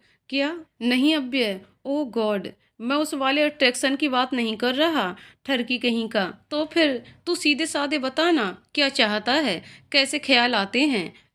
आज सुबह में उसके गालों को छूना चाहता था। उसके हाथ पकड़ने को जी चाहता है। उसके बालों को छूने का दिल करता है। और वो पल भर को रुका। और कभी कभी उसे हक करने का भी दिल करता है। हे भगवान अध्याय, ये नॉर्मल है। इसे कोई फिजिकल अट्रैक्शन नहीं बोल सकता। लेकिन ये ठीक नहीं है। मैं उसे कैसे यूं? देख भाई, तू ना उसे इमोशनली कनेक्ट हो चुका है। तुझे सिर्फ इस बात का एहसास नहीं है और अब उसकी हर चीज़ तुझे अच्छी लगने लगी है। वरना तू ही सोच, ये सब ख्याल तुझे पहले क्यों नहीं आया? लेकिन फिजिकल अट्रैक्शन ठीक बात नहीं। अध्याय, ये तेरी बीवी है और तू उसकी ओर आगे बढ़ रहा है। इसमें गलत भी कुछ नहीं। हो सकता है तेरी ही तरह वह भी तुझे पसंद करने लगी हो। लेकिन मेरी बात सुन अध्याय, तू ना उसकी ओर कुछ ज्यादा ही बढ़ गया है। अब वह सिर्फ तेरी पसंद बनकर नहीं रह गई। अब अगर तुझे उसे सिर्फ छूने का दिल करता है तो इसमें कुछ गलत नहीं, लेकिन उसकी मर्जी के बिना उसके करीब मत जाना। छूना तक नहीं, ठीक है? पहले जान वह क्या सोचती है तेरे बारे में। क्या पता वह भी तेरी तरह उलझी हुई हो और उसकी ओर आगे बढ़ने में कुछ गलत नहीं। अच्छी लड़की है, तुझे संभाल सकती है। और ये सब तो होता है यार कभी कभार। ज्यादा ना सोच, मेरा दिमाग फटा जा रहा है। अभी तो शुरुआत है। आगे देख और क्या क्या रंग दिखाएगा तेरा ये इश्क। मैं सिर्फ पसंद करता हूँ उसे। अब ये जोर से हंस दिया। भाई, तू अभी अभी जो बता रहा था ना, वह सब ना उसकी शुरुआत है। और जिस तरह का आजकल का तेरा बर्ताव है, तू और दिमाग खराब करता है मेरा। रख फोन। उसने कॉल काट दी। बीतते दिनों के साथ अध्याय कासबी की ओर बढ़ता गया। दोनों के बीच अब कोई डिस्कम्फर्ट नहीं था। वो हर बात खुलकर कर लिया करते थे। कासबी इंडिया से हमेशा के लिए जा रही थी, बस वीजा आने की देरी थी। लेकिन आजकल अध्याय काम को लेकर बहुत परेशान रहने लगा था। पिछले काफी दिनों से वो दिन रात बस काम में ही लगा रहता। कासबी यूं मजाक में उसके काम को लेकर कुछ भी प्रिंजिप्सन कह देती थी, लेकिन उसे भी कुछ हद तक अंदाजा था कि वह एग्जैक्टली करता क्या है। कल से उसने ना कुछ खाया था और ना ही रेस्ट किया था। पिछला पूरा हफ्ता भी उसका ट्रेवलिंग में गुजरा था। आज भी वो देर से लौटा था और कासबी हर रोज की तरह आज भी किताब लेकर बैठी थी। कासबी ने उसकी ओर देखा तो चेहरा पूरी तरह से उतरा हुआ था। वो सीधा अपने कमरे में चला गया। करीबन 20 मिनट के बाद वह बाहर आया। अभी तो डाइनिंग टेबल पर बैठने वाला था कि फिर से उसका फोन बज उठा। कासबी को फोन से इतनी नफरत कभी नहीं हुई थी जितनी पिछले हफ्ते से हो रही थी। उसे अध्याय से कुछ भी बात करनी हो, ये फोन हमेशा बीच में बज उठता। उसने अपने ख्यालों को साइड में रखकर अध्याय पर ध्यान दिया, जिसके चेहरे पर तनाव साफ दिख रहा था। वो बड़ी ही लाचारी से सामने वाले को कन्विंस कर रहा था, लेकिन जैसे वो उसकी बात को समझ ही नहीं रहे थे। कॉल कट करके उसने फिर 3-4 लोगों को कॉल की। वो कुछ पैसे के बारे में बात कर रहा था, फिर दोनों हाथ अपने सर पर रखकर बैठ गया। उसका जैसे पेशेंस खत्म हो रहा था। काश भी उसकी बगल वाली सीट पर जाकर बैठी थी। पानी का गिलास भर के उसके सामने रख दिया। उसने बिना कुछ कहे पूरा गिलास एक ही बार में पूरा खत्म कर दिया। क्या बात है, तुम कुछ ज्यादा ही परेशान लग रहे हो। बस काम को लेकर स्ट्रेस है। वही तो, इतना क्या काम है? किस बात की इतनी स्ट्रेस हो रही है? मैं शायद तुम्हारी मदद ना कर सकूं, लेकिन सपोर्ट तो कर सकती हूँ ना। और बातें शेयर करने से दिल हल्का होता है। अध्याय ने दोनों हाथ को एक दूसरे में पिरोकर उनको टेबल पर रखे, फिर एक गहरी सांस ली। वो जैसे खुद को तैयार कर रहा था। तुम पूछती रहती हो ना मैं क्या करता हूँ। कासबी ने हाँ में सर हिला दिया। कुछ ज्यादा खास नहीं, बिजनेस, एक्चुअली छोटी सी कंपनी है मेरी। उसने कासबी की ओर देखा। उसके चेहरे पर छोटी सी स्माइल थी, जैसे उसका प्रिंजिप्शन सही होने की खुशी मना रही हो। उसने 2 बार हल्के हाथों से तालियां भी बजाई थीं। अध्याय के चेहरे पर छोटी सी मुस्कुराहट छा गई। तुम क्यों इतनी खुश हो रही हो? ये वाला प्रिंजिप्शन तो तुमने कभी बताया भी नहीं था। अध्याय ने उसे पूछा। लेकिन मुझे पता था यही होगा। जिस तरह तुम हर वक्त फाइलों और मीटिंग्स में डटे रहते थे, ये मेरे अनुमानों में टॉप पर था। खैर, ये मेरे सवाल का जवाब नहीं है। हम कुछ इन्वेस्टर्स ने अचानक से डील कैंसिल कर दी है और अभी कंपनी ने उनके भरोसे बहुत ही बड़ा प्रोजेक्ट ले रखा है। मुझे इन्वेस्टर्स चाहिए, फंड भी चाहिए। मैंने अपनी सारी सेविंग्स उसमें लगा दी है, लेकिन फिर भी कम हो रहा है। अब ये ऑलरेडी इन्वेस्टर्स में है और अंकल से मैं अब और हेल्प नहीं लेना चाहता। प्रॉब्लम ये है, कंपनी यहाँ नहीं है। मैं उसे यूएस शिफ्ट कर चुका हूँ और वहाँ मेरे कॉन्टैक्ट्स हैं, लेकिन कम। कंपनी उधर शिफ्ट करने में ही काफ़ी कुछ खर्च हो गया है। अब अगर प्रोजेक्ट चला गया तो बहुत ज़्यादा लॉस हो जाएगा और उतना लॉस मैं उधर हैंडल नहीं कर पाऊंगा। अगर प्रोजेक्ट शुरू हो रहे तो मुझे इन्वेस्टर्स को ढूंढने के लिए वक्त मिल जाएगा। काश भी उसे ध्यान से सुनती रही, फिर कहा, इन शॉर्ट, तुम्हें अभी यूएस बेस्ड इन्वेस्टर्स और प्रोजेक्ट के लिए फंड चाहिए? हाँ, मैं 2 मिनट में आई, कहकर वो कमरे में गई। कुछ देर बाद जब वो लौटी तो उसके हाथ में चेकबुक और क्रेडिट कार्ड था। उसने दोनों चीजें अध्याय के सामने रख दी। अध्याय ने उसकी ओर देखा, फिर कहा, थैंक यू, लेकिन काश भी मुझे बहुत बड़ी अमाउंट चाहिए। चेक चाहिए होगा या फिर कार्ड से काम हो जाएगा? कासबी, तुम समझ नहीं रही। मुझे कुछ हजार नहीं, लाखों में अमाउंट चाहिए। कुछ मिलियन है मेरे पास। अध्याय ने उसकी ओर देखा, फिर हैरानी से देखता रहा। मैं फिर भी नहीं ले सकता। तुम्हें अब्रॉड सेटल होना है, तुम्हारे वीजा आने को हैं, तुम्हें वो अपने लिए चाहिए होंगे। मैं कुछ ना कुछ कर लूंगी, तुम मेरी फिक्र ना करो। और ये रख लो। नहीं, ट्रस्ट मी अध्याय, इसमें इतने तो हैं कि तुम्हारा काम अभी तो नहीं रुकेगा। और वह 2 मिनट रुकी। मेरे पास कुछ शेयर भी हैं, अगर तुम्हें और चाहिए तो मैं उन्हें बेच सकती हूँ। और अगर वीजा आ भी गया तब भी मुझे सिर्फ फ्लाइट टिकट के लिए ही पैसे चाहिए होंगे। वहाँ रहने या खाने की कोई प्रॉब्लम नहीं है। अध्याय उसे वैसे ही हैरानी से देखता रहा, फिर सवाल किया, जहाँ तक मुझे याद है तुम एक टीचर की जॉब करती हो। तुम टीचर की सैलरी में से कितना भी सेविंग कर लो, इतनी बड़ी अमाउंट तो नहीं हो सकती। और तुमने अपने बिल में से भी कुछ नहीं लिया है, तो फिर इतने सारे रुपए तुम्हारे पास कहाँ से आए? वो कभी बाद में बताऊंगी, तुम अभी आम खाओ, गुठली मत गिनो।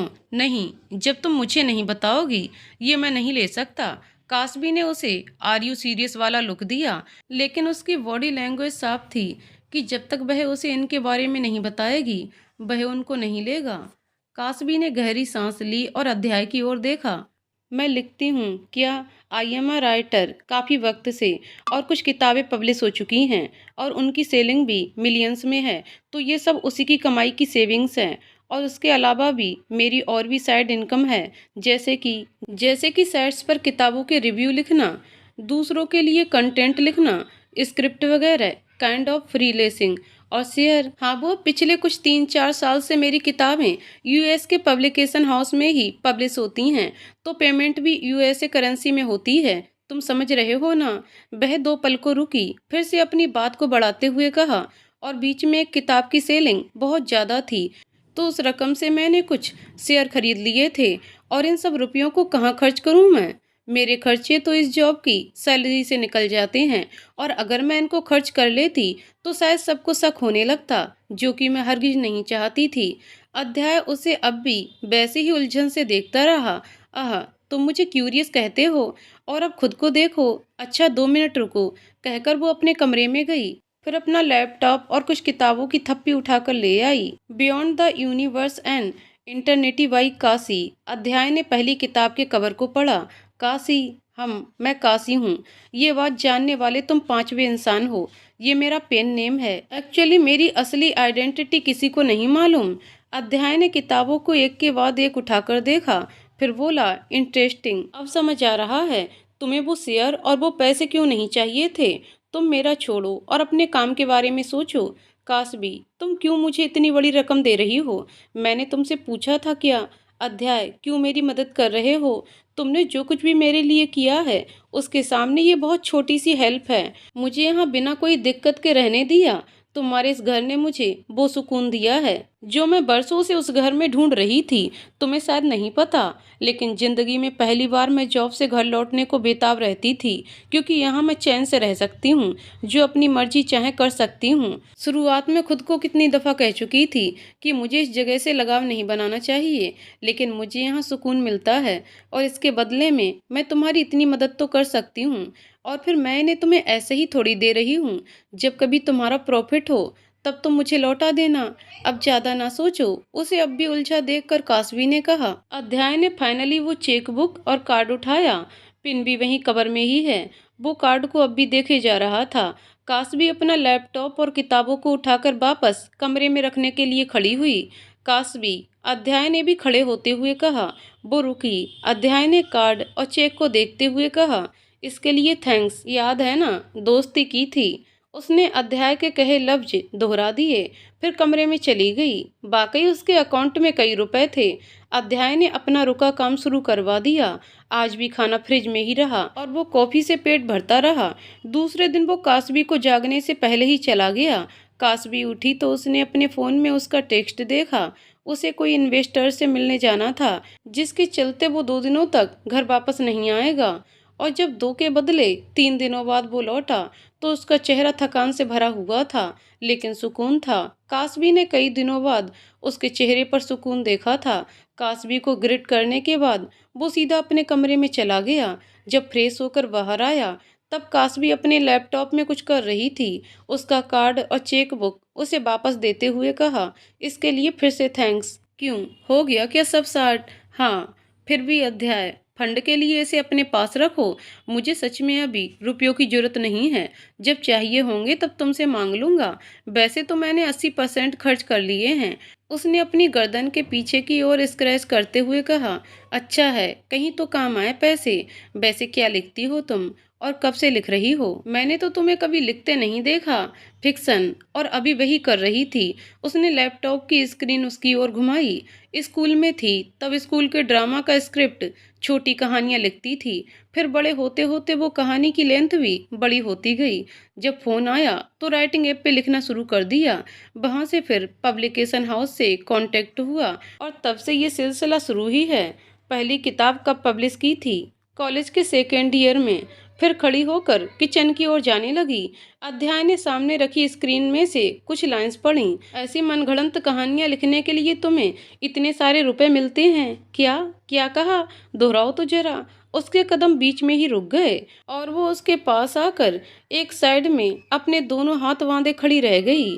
तुमने कहा ना फिक्शन लिखती हो, तो वही तो हुआ, मनगढ़ंत। इसमें कुछ गलत थोड़ी ना कहा। गलत ना कहा, तुमने कहानियों को मनगढ़ंत कहा। हर एक करेक्टर को पन्नों पे जिंदा किया है मैंने। और ऐसी कहानियों से क्या मतलब है तुम्हारा? उसने अपनी भौं नचाते हुए पूछा। फिर उसको जवाब देने का मौका दिए बिना ही आगे बोलने लगी। तुम्हारी जिंदगी से लाख गुना अच्छी कहानी है मेरी। कार्ड दो वापस मेरा। टेबल पर रखा कार्ड उठाते हुए उसने कहा। तुम्हारी हेल्प करनी ही नहीं चाहिए थी। अध्याय भी खड़ा हो गया। मेरा वो, खबरदार, अगर एक और लफ्ज निकाला, यही कत्ल कर देना है मैंने, उसने चिढ़ते हुए कहा। कार्ड को किनारे से पकड़कर उसके करीब जाकर उसके चेस्ट पर एक कोना टिकाते हुए फिर आगे बोली। आइंदा से अगर मेरी कहानियों के बारे में ऐसा वैसा कुछ कहा ना, तो जिंदा जमीन में गाड़ दूंगी। लेकिन मैंने गलत क्या कहा? फिक्शन का सिर्फ सिंपल हिंदी मतलब ही तो कहा था। गलत ही तो कहा। ऐसे स्टेटमेंट के लिए तुम्हें जेल हो सकती है। कौन सी कानूनी किताब का नियम है? Reader writer association. और तुम अब भी मुझसे बहस कर रहे हो? खैर, ईमेल भी किसी एल टेक्नोलॉजी से लिखवाने वाले तुम क्या जानो कि लेटर कैसे लिखते हैं? अध्याय ने थोड़ी गर्दन झुकाई और बोला। और वही ईमेल का यूज तुम अपने मनगढ़ंत कहानी भेजने के लिए करती हो? उसने जानबूझकर मनगढ़ंत शब्द पर भार देते हुए कहा। अध्याय, मैं बता रही हूँ, गुस्सा ना दिलाओ मुझे तुम, कहीं सच में कत्ल ना कर दूं तुम्हारा। ये रही गर्दन, थोड़ा और झुक, काटने में कम परेशानी होगी, उसने झुकते हुए कहा। कासवी ने भी दोनों हाथों से गर्दन दबोच ली। अध्याय को लगा मजाक कर रही होगी और वह भी उसे चिढ़ाने के लिए ही बोल रहा था। मर जाऊंगा मैं, छोड़ो मुझे, उसने हाथ वहां से छुड़वाने की कोशिश करते हुए कहा। मैंने पहले ही कहा था, मेरी किताबों के बारे में ऐसा वैसा नहीं सुनूंगी। और तुमने तो अभी पढ़ा भी नहीं, ऐसे कैसे तुम कुछ भी कह सकते हो? छोड़ो कासवी, आइंदा जवान संभाल कर मेरी किताबों के बारे में बोलना। काशी ने झटके से अपने हाथ वापस ले लिए, लेकिन उसी वक्त अध्याय ने भी उसके हाथ से अपना गला छुड़वाने के लिए जोर लगाया था। एक ही तरफ जोर लगाने से कासवी का बैलेंस बिगड़ा और वो गिर गई। लेकिन खुद को बचाने के चक्कर में अध्याय का हाथ पकड़ते हुए उसने अध्याय को भी गिरा दिया। आह! जमीन पर गिरते ही कासवी के मुंह से आह निकली। अध्याय को कुछ समझ नहीं आया कि क्या हुआ। अभी अभी तो अपनी जान बचाई थी उसने। अभी तो कुछ समझे उससे पहले काशी ने उसे धक्का देकर साइड में किया। कितने भारी हो तुम, हटो मेरे ऊपर से। तब जाकर एहसास हुआ कि उसका आधा शरीर कासवी के ऊपर गिरा हुआ था। हाय मेरी कमर, कहते हुए वो बैठने लगी। अध्याय ने उसकी कोहनी पकड़कर खींचा तो वो सीधी उसकी चेस्ट पर आकर गिरी। आउच! अपने हाथ सहलाते हुए उसने कहा। तुम्हारी चेस्ट है कि पत्थर? एक तो तुमने मुझे गिराया और अब मुझको ही कोस रही हो। मैंने कहाँ गिराया? तुम ही साथ में गिर गए। कितनी बेशर्म इंसान हो तुम। अभी मेरी जान ले रही थी और अब झूठे इल्जाम लगा रही हो मुझ पर। तुमने पहले मुझे ऑफेंड किया था तो तुम मेरी जान लोगी? अध्याय ने आंखों में देखकर पूछा। जिंदा हो अभी तुम? और अगर मैं मर जाता तो? अगर सच में मुझे कुछ हो जाता तो फिर क्या करती तुम? तो क्या अंतिम संस्कार करती तुम्हारा? और क्या? इतनी बुजदिल थोड़ी ना हूं मैं कि तुम्हारी लाश को कहीं भी फेंक दूं। और फिर मुर्दे को घर में थोड़ी ना रख सकते हैं, उसने बड़ी ही संजीदगी से सोचते हुए कहा। तुमसे खतरा है मुझे, पता नहीं कब क्या करोगी मेरे साथ। कहते हुए वो पालथी लगाकर उसके बाजू में बैठ गया। ज्यादा लगी क्या? उसे अपनी कमर पर हाथ को दबाते देख पूछा। शायद। दिखाओ, अध्याय ने अपना हाथ कमर पे रखते हुए कहा। काशी उसकी छुअन से थोड़ी ठिठक गई और अध्याय को भी एहसास होते ही उसने तुरंत अपना हाथ वापस ले लिया। सॉरी मैं वो, आई एम सॉरी, उठने में मदद करो मेरी। अकॉर्ड हुई सिचुएशन को संभालते हुए कासवी ने कहा। ज्यादा लगी हो तो हॉस्पिटल चलें? नहीं, जरूरत नहीं। और फिर अपने कमरे में चली गई। अध्याय ने उसे फिर से 2-3 बार हॉस्पिटल के लिए कहा, लेकिन वो मना करती रही। लेकिन रात को बहुत दर्द बढ़ गया था। दूसरे दिन जब वो जागी नहीं तो अध्याय उसके कमरे में गया। ठीक हो? अध्याय ने पूछा। उसने नामे गर्दन हिलाई। बहुत दर्द हो रहा है, कल ही कहा था चलते हैं हॉस्पिटल, लेकिन नहीं, डॉक्टर साहबा तो खुद इलाज करती हैं। चलो अब फ्रेश होकर आवाज दो, मैं नाश्ता बना रहा हूँ। उसे उठने में मदद करते हुए अध्याय ने कहा।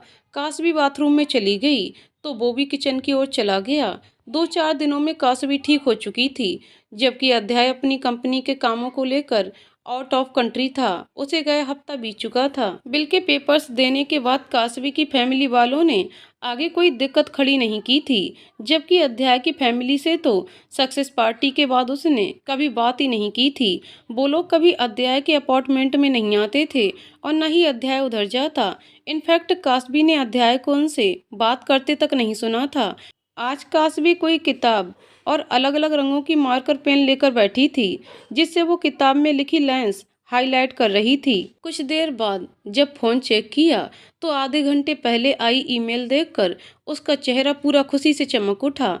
उसने सब एक तरफ रखकर उस ईमेल को गौर से पढ़ना शुरू किया। ईमेल वीजा अप्रूवल की थी। उसे ठीक से पढ़ लेने के बाद वो लैपटॉप लेकर आई और कुछ साइट्स चेक करने लगी, लेकिन तभी डोरबेल बजी। दोपहर का वक्त था।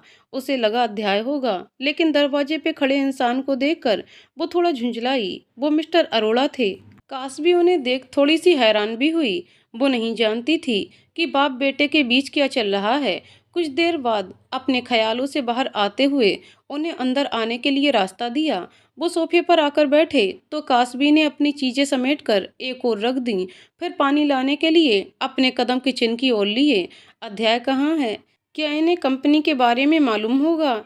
उसके जहन में पहला सवाल यही आया।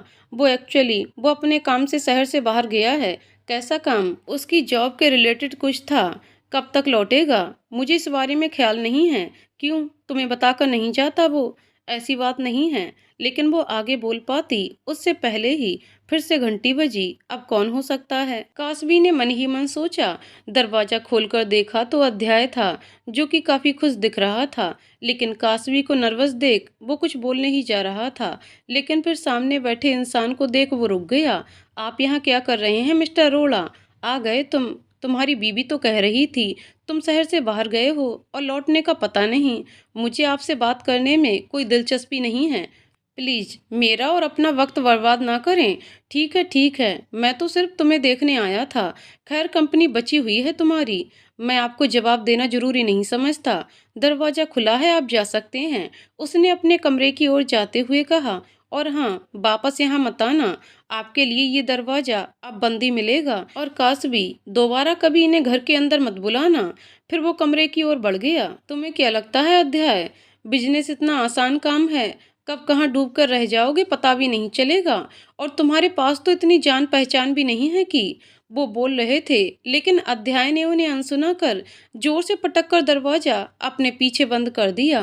मेरे मुंह पर दरवाजा बंद करने से कुछ नहीं होगा, वो चिल्लाए थे। कासवी दोनों को सिर्फ देखती रही। उन दोनों के बीच कुछ भी बोलना उसे सही नहीं लगा। मिस्टर अरोड़ा ने एक बार बंद दरवाजे की ओर गुस्से से देखा, फिर कासवी की ओर। इसे समझा देना, पहले से कंपनी डूब रही है उसकी। अपनी बेवाफिया से जो है वह भी ना गवा दे। फिर उठकर चले गए। कासवी उन्हें जाते हुए देखती रही। फिर कुछ देर बाद कासवी ने अध्याय के कमरे पर नॉक किया। आ जाओ। अब कासवी ने अंदर कदम रखा तो वो बाथरूम की ओर जा रहा था। सब ठीक है? वो यहाँ क्यों आए थे? हाँ, सब ठीक है। वो तुम्हारी कंपनी के बारे में उनकी मत सुनो कासवी, ट्रस्ट मी, सब ठीक है। अध्याय ने उसे बीच में रोकते हुए कहा। ओके। फिर वो बाहर आ गई और फिर से लैपटॉप लेकर अपना अधूरा काम पूरा करने बैठ गई। कुछ देर बाद अध्याय भी बाहर आ गया। अब तक वो फिर से किताब लेकर बैठ चुकी थी। अध्याय को अब इन सब चीजों की आदत हो चुकी थी। वैसे अध्याय, तुम्हें उनको ऐसे बाहर नहीं भेजना चाहिए था। उसने कुछ देर इधर उधर की बातों के बाद कहा। अगर तुम्हें पता होता कि उन्होंने मुझे यही वर्ड्स कहकर वापस भेज दिया था, तब भी यही कहती। कासवी ने अपना ध्यान किताबों से उसकी ओर कर दिया। मैं अपनी सेल्फ रिस्पेक्ट साइड में रखकर उनकी हेल्प लेने गया था। पता नहीं कैसे मिश्रा अंकल की बात मान ली कि बाप अपने बेटे की मदद से मना नहीं कर सकता, ये जानते हुए कि उन्होंने पहले भी मेरे स्टार्टअप को सपोर्ट नहीं किया था। लेकिन उनके लिए उनका सिर्फ एक ही बेटा है। प्लीज तुम उन्हें दोबारा अंदर मत आने देना और तुम भी दूरी रहो उनसे। अंदर आने देने के लिए मैं यहाँ रहूंगी तब ना। अध्याय ने सवालियत नजरों से उसकी ओर देखा। मेरा वीजा अप्रूव हो गया है। अध्याय को समझ नहीं आया कि कैसे रिएक्ट करे। सबसे पहले ख्याल ये आया कि अब वो यहाँ से चली जाएगी। उसे दर्द सा महसूस हुआ। तुम्हें कुछ कहना नहीं? कॉन्ग्रेचुलेसन, फाइनली तुम अब आज़ाद हो जाओगी। कासवी मुस्कुराई, लेकिन ये उसकी मुस्कुराहट नहीं थी। तो कब जा रही हो? आगे का बाकी प्रोसेस खत्म हो जाए उसके बाद। ठीक है, अध्याय ने खड़े होते हुए कहा। मैं थक चुका हूँ, रेस्ट करना है, कहकर वो फिर से कमरे में चला गया। उसे रेस्ट नहीं करना था। वो उसके सामने कैसे रिएक्ट करे, वो डिसाइड नहीं कर पा रहा था। उसे इस वक्त बहुत कुछ महसूस हो रहा था, लेकिन ये सब वो कासबी के सामने नहीं जाहिर करना चाहता था। वो अब चली जाएगी, एक ही ख्याल उसके दिमाग में जगह बनाकर बैठ गया था। अब उसे अव्यय की बातें याद आ रही थीं। अगर वो तेरे दिल को अच्छी लगती है तो उसे दूर मत जाने देना, लेकिन मैं उसे कैसे रोक सकता हूँ? वो इस दिन का कब से इंतजार कर रही थी, और क्या कहकर रोकूं मैं उसे अपने पास? उसने खुद से ही सवाल किया, यही कि तू उससे प्यार करता है। खुद के अंदर से फिर किसी ने जवाब दिया था, ये तो कोई रीजन नहीं हुआ। लेकिन क्या मैं सच में उसे प्यार करने लगा हूँ? लेकिन तब भी वो थोड़ी मुझसे प्यार करती होगी। उसे ऐसे तो मैं नहीं रोक सकता। एक बार फिर उसने अपने अंदर के इंसान को नकारा था, तो फिर उसे यूं ही जाने देगा? अंदर का इंसान भी जैसे आज हार नहीं मानने वाला था। पता नहीं क्या करूं मैं। अपने प्यार के लिए मैं उसे अपने पास नहीं रोक सकता ना। वो कितनी खुश थी। अगर उसे मेरे पास रुकना होता तो उसने वीजा कैंसिल करवाया होता, या फिर कुछ ना कुछ करती ना। उसे चैन तो बिल्कुल नहीं मिला था। अभी तो वो ख्यालों में था कि उसके काम ने उसे एक बार सोचने तक का वक्त ना दिया। उसे कोई इमरजेंसी मीटिंग अटेंड करने के लिए जाना पड़ा। शाम को कासबी डिनर के लिए उसका इंतजार करती रही, लेकिन वो अपनी उलझनों और काम की वजह से लौटा नहीं था। दूसरे दिन सुबह कासबी स्कूल चली गई। उसे वहां भी अब रिजाइन करना था, और फिर उसे अब जाने की तैयारी भी तो करनी थी। दोपहर को लौटी, तब भी घर बंद था। अध्याय शाम को लौटा था। डिनर के वक्त आखिर उसने बात करने की कोशिश की। तो कैसी चल रही है तैयारी? निवाला मुंह में डालने से पहले अध्याय ने पूछा। बढ़िया, मैं कुछ कर सकता हूँ क्या तुम्हारे लिए? नहीं, मैं संभाल लूंगी। अब आगे मुझे सब अकेले ही संभालना है। ठीक है, फिर खाना खत्म होने तक इस बारे में दोनों के बीच कोई बात नहीं हुई। हाँ, इधर उधर की बातें बहुत की थीं। उस रात भी अध्याय सो नहीं पाया। हफ्ते भर में तो कासवी का वीजा स्टफ होकर भी आ गया, और पासपोर्ट भी रिटर्न हो चुका था, जबकि अध्याय बहुत सी उलझनों से घिरा हुआ था। उसने कासवी को कई बार यहाँ से हमेशा के लिए जाने के बारे में बात करते हुए सुना था। वो उसे रोकना नहीं चाहता था, लेकिन ये दिल, वो तो उसको हमेशा अपने पास रोकने के लिए बोल रहा था। लेकिन फिर कुछ महीनों पहले की गई डिवोर्स की बातें भी याद आ गईं। उससे वादा किया था कि वो उसके रास्ते में रुकावट नहीं बनेगा। अब वे भी उसे बार बार बोल चुका था कि एक बार बात करके तो देख, लेकिन उसे डर था कि वो उसे खो ना दे। वो जिंदगी भर उसे एक तरफा प्यार कर सकता है, लेकिन उसकी नफरत या उसकी झिझक बर्दाश्त नहीं कर सकता। उसने एक बार ये झिझक देखी थी। वो उस पर यकीन नहीं कर रही थी, और उस वक्त महसूस की हुई बेबसी वो कभी भूल नहीं सकता था। उसके ख्यालों में बाधा डालते हुए अव्यय का कॉल आया। अध्याय को पता था वो क्यों कॉल कर रहा होगा। तो फिर क्या सोचा तूने? अव्यय ने पूछा। मैं उसे नहीं रोकूंगा। अव्यय कुछ कहना चाहता था, लेकिन अध्याय ने अपनी बात आगे बढ़ाई। किसी की मर्जी के खिलाफ तो हम उनको अपने साथ बंधनों में नहीं बांध सकते ना। लेकिन वो जितने दिन साथ है, मैं उन लम्हों को उसके साथ जी जरूर सकता हूँ। लेकिन अध्याय, एक बार बात तो कर उसे। वो खुश है अव्यय। वो शायद मुझे एक दोस्त के नाते पसंद कर सकती है, लेकिन लाइफ पार्टनर के नाते नहीं। वो जिस तरह की है, उसे नहीं जाना होता तो वो यहाँ रुकने की कोशिश तो करती, लेकिन उसे जाना है, और अगर उसे जाना है तो मैं बीच में नहीं आऊँगा। अध्याय, अव्यय ने निराशा के साथ कहा। तुमने ही तो कहा था उसकी मर्जी के खिलाफ उसके करीब ना जाऊं। अब उसकी मर्जी के खिलाफ मैं कैसे उसे अपने पास रख सकता हूँ? मैं बात करके देखूं क्या एक बार? अव्यय ने फिर एक कोशिश करते हुए कहा।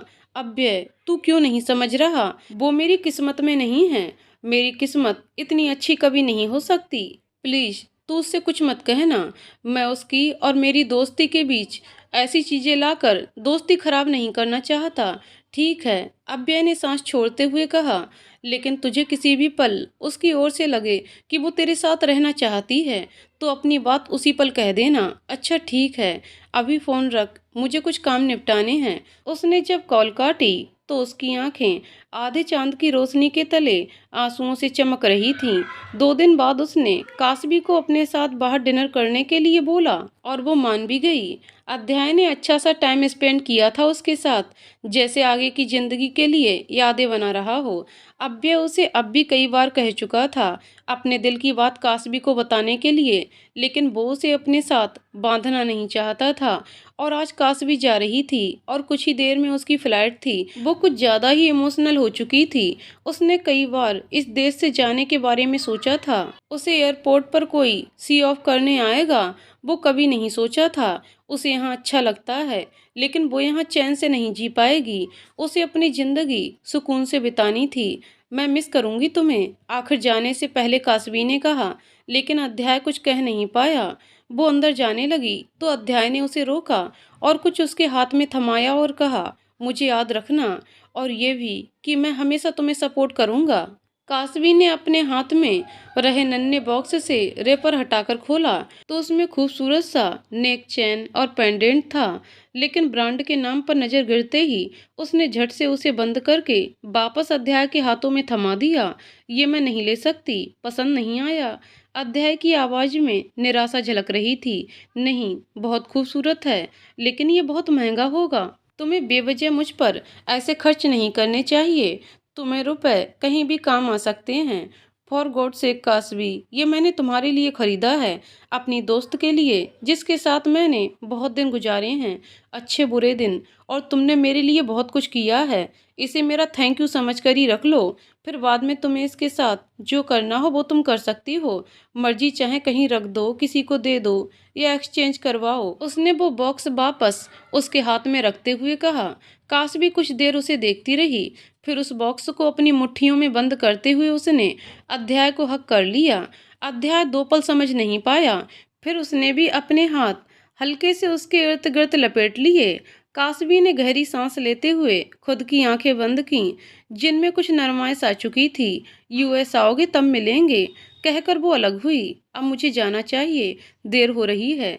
उसने इधर उधर देखते हुए कहा। अगर उसने अपनी नजरें ऊपर की होती तो अध्याय की नम आंखें देख पाती। Bye bye, take care. वो अंदर की ओर चली गई और अध्याय उसे देखता रहा।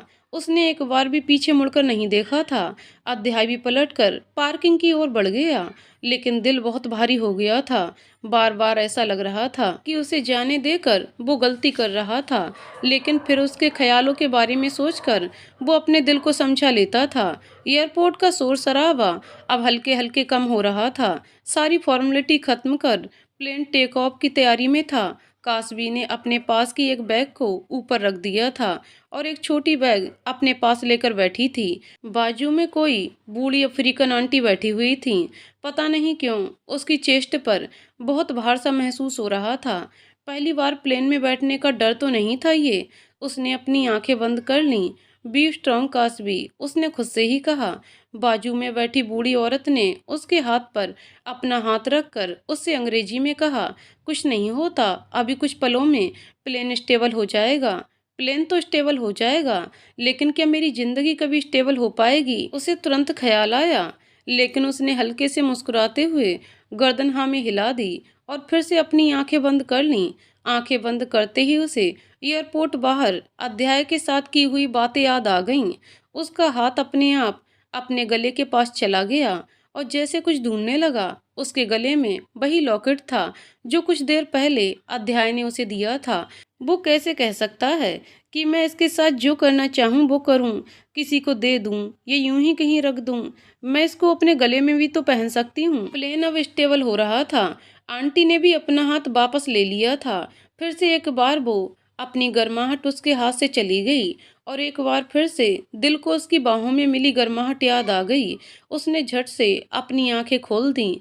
उसके हाथ को गले में पहने लॉकेट को पकड़े हुए देख वो बूढ़ी औरत ने फिर से अपनी अमेरिकन एक्सेंट में कहा, पहली बार अपनों से दूर जा रही हो? अपने? हाँ, वो अपना ही तो था। उसने गर्दन हाँ में हिलाकर यस कहा। फिर दोनों के बीच थोड़ी देर तक बातें होती रहीं। कुछ देर बाद वो औरत सो चुकी थी। कासवी ने खिड़की के बाहर दिख रहे बादलों को देखा। कुछ याद आते ही चेहरे पर हल्की मुस्कुराहट भी आ गई। उसका परफ्यूम, उस दिन जब वो बहुत ही करीब था तब उसे उसके कोलोंज की खुशबू जानी पहचानी लगी थी, लेकिन वो याद नहीं कर पाई थी कि वो खुशबू कौन सी थी। आज जब वापस उसके करीब थी तो उसे याद आया कि उसने ये खुशबू तब पहली बार अपने ज़हन में उतारी थी, जब उसने नॉन-वेज की बदबू मिटाने के लिए इसे इस्तेमाल किया था और खुद के वो खुशबू के रिमार्क पर कैसे वो चौंक कर उसकी ओर मुड़ा था। वो उन अच्छे पलों को याद कर रही थी, वो उन दोनों के साथ बिताए थे। फिर कुछ सोचते हुए उस नन्हे से बैग में से पेन और डायरी निकाल ली और फिर कुछ लिखने लगी। फिर डायरी, बहुत दिनों बाद वापस तुम्हारे पास आई हूँ। नाराज़ तो नहीं होना तुम मुझसे, लेकिन क्या करूँ, कोई मेरी बातें सुनने वाला जो मिल गया था, वो भी तुम्हारी तरह मेरी सारी बातें बिना किसी शिकायतों के सुनता था और फिर वो मेरी बातों का जवाब भी देता था। हाँ, जवाब कम देता था, लेकिन देता तो था। तुम मुझे जवाब नहीं देती। खैर, मुझे लगता है मुझे फिर से तुमसे ही सारी बातें करनी होंगी। अच्छा, अपनी जगह लेने वाले के बारे में जानना चाहोगी? तुम नहीं भी चाहो तब भी मैं तुम्हें बताऊंगी। तुम्हें याद है, मैंने तुम्हें कहा था अध्याय की फैमिली की कंपनी की सक्सेस पार्टी है और मुझे उसके साथ पार्टी में जाना है, और अगर उस पार्टी में वो मुझे अकेला छोड़कर आ गया तो मैं उसे बहुत परेशान करूंगी, उसे एक अच्छा सबक सिखाऊंगी। लेकिन तुम्हें पता है उस दिन क्या हुआ? तुम्हें कैसे पता होगा? मैं भी ना। उस दिन के बाद तो हमारी बात ही नहीं हुई। उस दिन मुझे फिर से एक बार मम्मा पापा की बहुत याद आई थी। वो दिन ना बहुत ही बुरा गुजरा था, लेकिन फिर उसने वो दिन को मेरे लिए एक अच्छे दिन में बदल दिया। तुम्हें पता है, उसने मुझसे मेरे बारे में पूछा था। मैं ना कहती थी वो गधा है, लेकिन उसे मालूम था सिर्फ वो मुझसे सुनना चाहता था। उस दिन उसने मुझसे दोस्त कहा। उसने कहा कि वो मेरे लिए खड़ा रहेगा, मुझे सपोर्ट करेगा। कोई मुझे गंदी नज़रों से देखे तो मैं उसके हाथ तोड़ दूं, वो संभाल लेगा। तुम्हें पता है, उस वक्त ऐसा लगा था मानो कोई कहानी का किरदार कहानी से निकलकर बाहर आ गया हो। फिर तो हमारी काफ़ी बातें होती रहती और वो भी तुम्हारी तरह मुझे सुनता रहता। लेकिन वो बहुत कम बोलता है, लेकिन बोलता है, यही बड़ी बात है। खैर, उसके बारे में और बताऊं तो वो पास्ता बहुत अच्छा पकाता है, लेकिन थोड़ा चीज़ कम डालता है। हेल्थ कॉन्शियस जो ठहरा। हेल्थ से याद आया, एक दिन ग्रोसरी शॉप पर गई थी उसके साथ। चिप्स और नूडल्स को देखते हुए उसने पता है मुझसे क्या कहा था? कि मैं बहुत अनहेल्थी खाती हूँ। अभी चिप्स नूडल्स और आइसक्रीम के बिना मैं जी सकती हूँ क्या? खैर, उसको कौन समझाए। तुम्हें यकीन होता है क्या कि मैं उसके साथ इतनी खुश होकर रह सकती थी? नहीं ना। लेकिन ये हकीकत है। लेकिन बीच में एक बार मुझे उस पर बहुत गुस्सा आया था। एक दिन चाची ने मुझे घर बुलाया था। मैंने बताया था ना तुम्हें, मेरे डॉक्यूमेंट उन्होंने ले लिए थे। वो मैंने एक दिन किसी तरह निकाल लिए थे, जिसके बारे में उनको पता चल गया था। और उस दिन मुझे पता चला था कि अध्याय मुझसे बहुत कुछ छुपा रहा है। पता है, उसने जो नंबर मुझे दिया था वो उसके किसी एम्प्लॉय का था। मैं उसे अपना सीक्रेट बताने का सोच रही थी, लेकिन फिर उस पर यकीन करने का दिल नहीं कर रहा था। उस दिन मुझे सब कुछ जैसे फरेब लग रहा था। मुझे उसके घर जाने तक का दिल नहीं कर रहा था, लेकिन मेरे पास और कोई रास्ता नहीं था।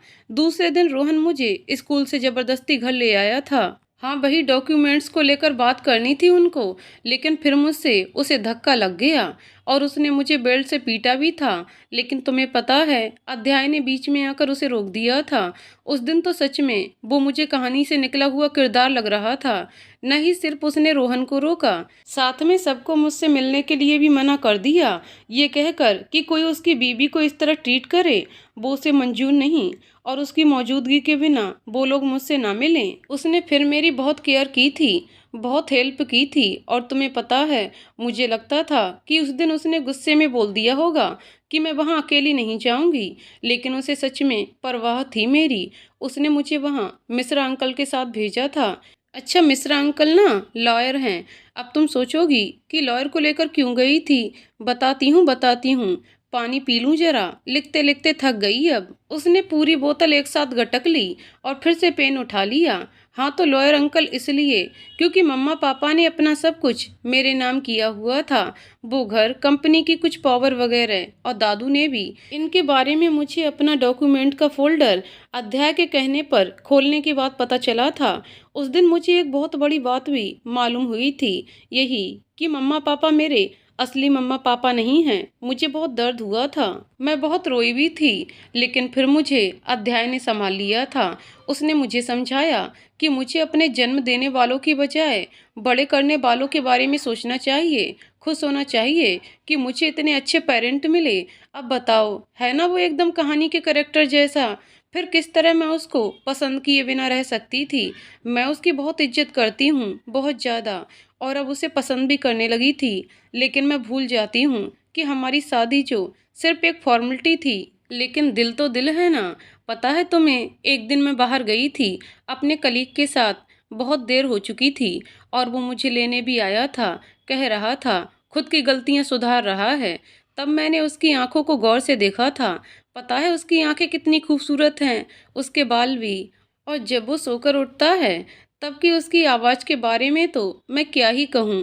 अब हम दोनों के बीच झगड़े नहीं होते थे, वो भी मुझे बहुत अच्छे से ट्रीट करता है।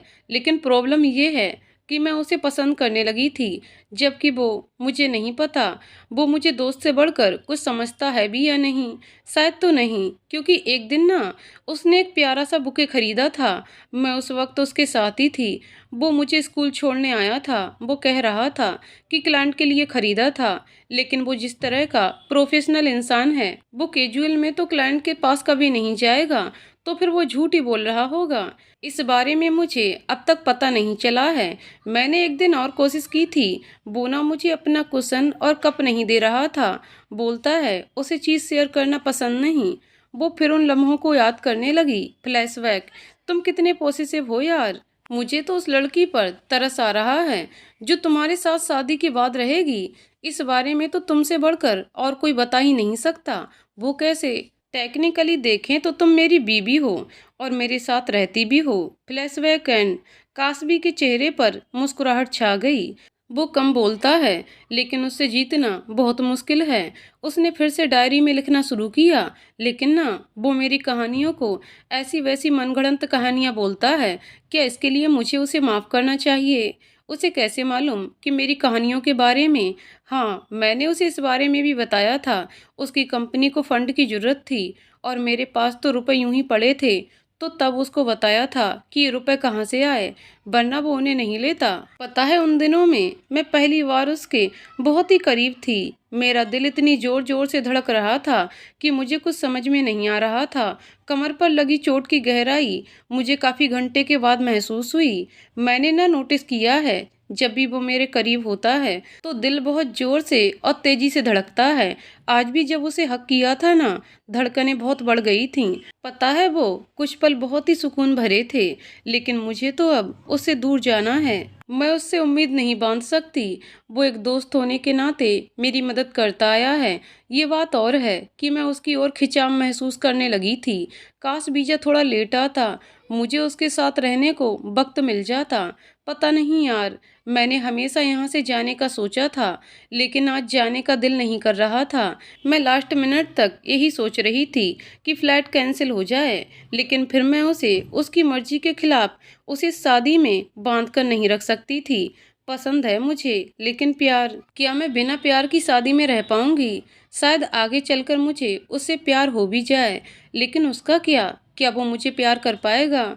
मुझे उसे बात करने का भी दिल किया था, बता दूं उसे, लेकिन डर लगता है कि वो मुझे गलत ना समझ ले, मुझे बाकियों की तरह जज करना शुरू ना कर दे। काफ़ी समय के बाद मुझे एक अच्छा दोस्त मिला है। मैं उसे खोना नहीं चाहती। पता नहीं नसीब ने और क्या लिख रखा है मेरे लिए। उस पे मुझे बिल्कुल भी यकीन नहीं है, कब कौन सा प्लान ट्विस्ट डाल दे। चल अब बस, अभी कहानी भी लिखनी है। वहाँ तो दो लोगों को मिला दूँ मैं, फिर किसी दिन आऊँगी तुम्हारे पास। अब तो वो भी नहीं है ना मेरी बातें सुनने के लिए। और फिर उसने डायरी बंद कर दी। उसका दिल अब कुछ हल्का सा हुआ था। उसने आंखें बंद करके सीट के साथ अपना सर टिका दिया और पुरानी यादों के साथ सो गई। कासबी को एयरपोर्ट छोड़कर घर आने के बाद अध्याय ऐसे ही बैठा रहा। ये घर अब खाली सा लग रहा था। घर में हर वक्त उसे देखने की आदत से जूझ रही नजरों को अब वो कहीं नहीं दिख रही थी। उसे अपना घर ही जैसे अनजाना सा लग रहा था। अगर वो अभी यहाँ होती तो पक्का यहीं कहीं अपनी किताबें लेकर बैठी होती।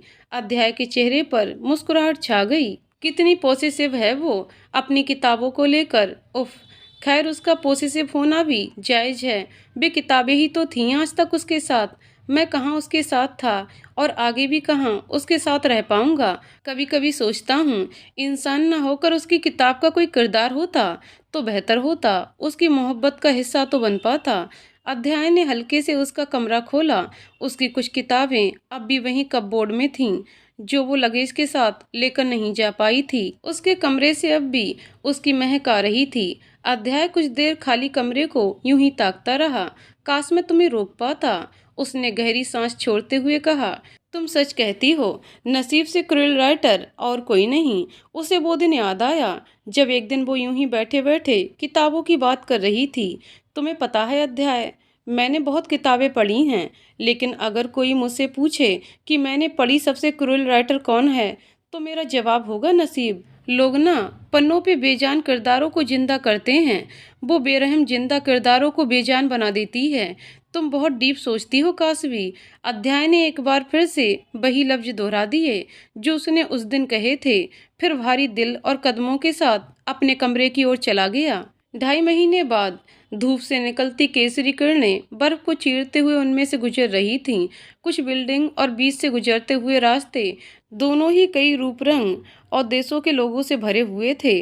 कुछ टूरिस्ट थे, कुछ यहाँ के नेटिव्स, कुछ यहाँ की मशहूर रेल में पढ़ते स्टूडेंट और कुछ यहाँ काम के सिलसिले में दूसरे देश से आए हुए लोग थे। इन्हीं लोगों में से एक थी कासबी, जो कि वहाँ की सर्दी से बचने के लिए खुद को कोट में ढककर हाथों में कॉफी लिए सबवे स्टेशन की ओर जा रही थी। यहाँ लोग चलकर जाना जैसे ज़्यादा पसंद करते थे और स्टेशन उसके अपार्टमेंट के करीब भी था। वो भी लोगों के बीच घुल मिल गई थी। मुंबई इंडिया लोकल ट्रेन की भीड़ से लेकर पोर्स एरिया की जगमगाहट शहर में जैसे जान डाल देने की कोशिश कर रही थी। शहर का एक हिस्सा जैसे जमीन की रेत के समान, वहीं दूसरा जैसे रंग बिरंगा आसमान, और वहीं आसमान को छूती ऊंची इमारतें। इसी प्रकार की एक इमारत के 22वीं मंजिल पर आई ऑफिस में अभी अध्याय और अव्यय बैठे थे। केबिन के बाहर लिखा था अव्यय सिंघानिया, सीओओ। दोनों टेबल पर फाइलों का पहाड़ लेकर बैठे थे। ऑफिस की ट्रांसपेरेंट खिड़कियों में से ढलते सूरज की पीली केसरी किरणें पर्दों के इधर उधर होने से अध्याय के चेहरे पर आकर गिर रही थी। उसने अपनी दाईं ओर टंगी घड़ी की ओर अपना सर किया। 6 बज रहे थे। उसने हाथ में पकड़ी फाइल में जरूरी बदलाव नोट किए और फिर खड़ा होकर खिड़की के पास आ गया। फिर ढलते सूरज की ओर निगाहें की, आंखें बंद की और फिर धीरे से बुदबुदाया, गुड मॉर्निंग। फिर कुछ देर शहर की भीड़ भाड़ को यूं ही देखता रहा। अव्यय ने उसे देखा, फिर इंटरकॉम से कॉफी के लिए बोल उसने फिर से फाइल में ध्यान दिया। कुछ देर बाद कोई आकर 2 कॉफी दे गया। उसके चलते दरवाजे पे नॉक की आवाज से अध्याय भी वापस अपनी जगह पर आकर बैठ गया।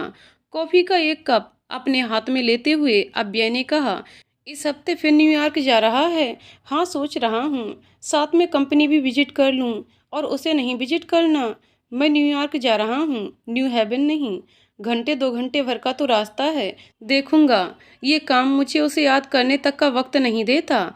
उससे मिलने का वक्त कहाँ से निकालूं मैं? वैसे ही अभी जैसे उसे याद करने का निकाला था। अव्यय ने बेफिक्र अंदाज से कहा, मुश्किल है। उसकी सुबह होती है तो मेरी शाम ढल जाती है।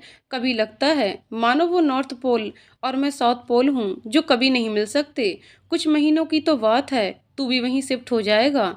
फिर तब तो फिर सुबह शाम साथ होगी। वहाँ भी 3 घंटे का टाइम डिफरेंस है। हम साथ तो अब शायद ही चल पाएं। हाँ, सैन फ्रांसिस्को के टाइम की तरह तू हमेशा उसके पीछे चलता रहे तो इसमें कोई हैरानी की बात नहीं, अव्यय ने मजाक में कहा। अध्याय ने उसकी बात का जवाब नहीं दिया और फिर से एक फाइल उठा ली। आज फ्राइडे था। कासबी ऑफिस में से अपना सामान समेट रही थी। अब 2 दिन की उसे छुट्टी थी। हालांकि उसे जरूरत पर घर से भी काम करना पड़ता, लेकिन वहाँ की स्टूडेंट इंटर्नशिप और पार्ट टाइम के चलन से उसे छुट्टियाँ लेने में दिक्कत नहीं होती थी। वह एक पब्लिशिंग हाउस में एडिटर की जॉब कर रही थी। वैसे तो उसे एडिटिंग पसंद नहीं थी, लेकिन अभी उसके पास सबसे बेहतरीन जॉब यही थी। हाँ, उसकी साइड जॉब। और उसके राइटिंग को उसने छोड़ा नहीं था। उसे सब सामान समेटते देख इटालियन जात की लड़की ने आकर उसे अंग्रेजी में कहा, तुम्हें याद है ना, हमें कल न्यूयॉर्क घूमने जाना है। फिर से प्लान कैंसिल मत कर देना। मुझे याद है एमिलिया और मैं आ रही हूँ। बाकी के लोग आ रहे हैं ना? हाँ, जेसन को छोड़कर। उसे अर्जेंटली काम खत्म करना है तो वो नहीं आ पाएगा। ठीक है, फिर कल सुबह मिलते हैं। रुको ना यार, अभी घंटे भर में मेरी जॉब खत्म हो जाएगी। किसी रेस्टोरेंट में चलेंगे? जी नहीं मैडम, मुझे लाइब्रेरी जाना है। उफ, तुम थकती नहीं क्या पूरा दिन किताबें पढ़ते पढ़ते? बिल्कुल भी नहीं, उसने जाते जाते हाथ को अलविदा के जेस्चर में हिलाते हुए कहा। यहाँ एडजस्ट होना भी एक टास्क था उसके लिए, लेकिन इस इटालियन लड़की से उसकी अच्छी दोस्ती हो चुकी थी। उसके बहुत बोलने वाले नेचर के चलते काफी लोग उसके साथ घुल मिल जाते थे। यहाँ उसे टेंशन नहीं थी, लेकिन फिर घर जाते ही अकेलापन महसूस होने लगता था। एक अनजाना अधूरापन उसके दिल को खाए जा रहा था। अध्याय से उसने यहाँ आने के बाद कांटेक्ट किया था। 2-3 दिन तक दोनों की रेगुलर बातें भी हुईं, लेकिन फिर टाइम डिफरेंस की वजह से दिक्कतें आने लगीं। और फिर हफ्ते में तो उसकी जॉब भी शुरू हो गई। फिर अलग टाइम जोन और अपनी अपनी जॉब्स की वजह से दोनों के बीच बातें होना कम हो गया। जब वो फ्री होती तो अध्याय व्यस्त होता, जब अध्याय फ्री होता तो वह व्यस्त रहती। एक दिन अच्छे से बात होती तो दूसरे 4-5 दिनों तक सिर्फ गुड मॉर्निंग ही विश होता। अब तो वह भी कम हो गया था, जैसे नसीब उन दोनों को एक दूसरे से दूर धकेले जा रहा था। चाहे मर्जी कोशिश कर लें, लेकिन 2 पल सुकून से बात करने के लिए उन्हें बहुत इंतजार करना पड़ता। और ऐसे ही देखते उसे यहाँ आए 2.5 महीने बीत चुके थे। दिल के कोने में फूटे वो प्यार के बीज पर जैसे बर्फ गिरने लगी थी। जितनी बार उसे वहां से हटाओ, वो वापस गिर के उसे जैसे दबा देना चाहती थी। यहाँ आने के बाद कासवी ने पूरा शहर घूम लिया था। उसमें से उसकी सबसे पसंदीदा जगह थी येल यूनिवर्सिटी में आई लाइब्रेरी। उसने यहाँ की विजिटर पास ले रखी थी, जो कि महंगी थी, लेकिन उसके लिए तो ये जन्नत सी जगह थी, जहाँ वो किताबें मिलती जो दूसरी लाइब्रेरी में नहीं मिल पाती। जब भी उसके पास वक्त रहता, वो यहाँ आ जाती और फिर इन किताबों की दुनिया उसे इस दुनिया के बारे में भुला देती। आज भी वह यहीं पर आई थी। दूसरे दिन सुबह को ही कासवी अपने दोस्तों के साथ न्यूयॉर्क के लिए निकल चुकी थी। उसे ये शहर बहुत वक्त से घूमना था। उसकी किताबों को पब्लिश करता पब्लिशिंग हाउस भी इसी शहर में था। उसकी पहली पसंद भी यही शहर था, लेकिन फिर उसने लास्ट में न्यू हेवन को चुना था, क्योंकि वह न्यूयॉर्क के मुकाबले ज़्यादा अफोर्डेबल था और दोनों के बीच का डिस्टेंस सिर्फ 1.5 या 2 घंटे के करीब था। पूरा दिन सिटी घूमने के बाद शाम को सबने डिनर के लिए एक अच्छे से रेस्टोरेंट में जाने का डिसाइड किया था, क्योंकि उनमें से कुछ लोग न्यूयॉर्क से भी थे और उस वजह से उन्हीं में से किसी एक के फैमिली रेस्टोरेंट के वीआईपी एरिया का बुकिंग उन्हें इजीली मिल गया था। कासवी डाइनिंग एरिया से उठकर बालकनी में आ गई और सिटी के चार्म को देखने में मशगूल हो गई। कुछ देर बाद एमेलिया ने उसे बुलाया। वह वापस अपने टेबल की ओर आ गई, लेकिन बैठते वक्त उसकी निगाहें सामने की ओर ठहर गईं। वो अपनी नजरें वहां से हटा नहीं पाई। अध्याय वो एकदम से हैरत से बुदबुदाई थी। वही संजीदगी से भरा चेहरा, प्रॉपर सेट किए बाल और सूट, उसके प्रोफेशनलिज्म की निशानियां। वो एकटक उसे देखती रही। दिल जैसे उछलकर मुंह में आ गया था। धड़कनें खुद के कानों में सुनाई दे रही थीं और सांसें भी तेज तेज चलने लगी थीं। वो यहाँ क्या कर रहा होगा? उसने मुझे बताया तक नहीं। ये ख्याल आते ही उसकी आंखें आंसुओं से भर गईं। एमेलिया उसे पुकार रही थी। हाँ, कुछ कह रही थी तुम? उसने अपना ध्यान एमेलिया की ओर दिया। क्या हुआ तुम्हें? तुम्हारी सांसें क्यों इतनी तेज हो रखी हैं? वो थकान की वजह से होगा शायद। वो बिना कुछ जाने समझे जवाब दे रही थी। अभी उसका दिमाग सोचने समझने की स्थिति में नहीं था। थकान की वजह से?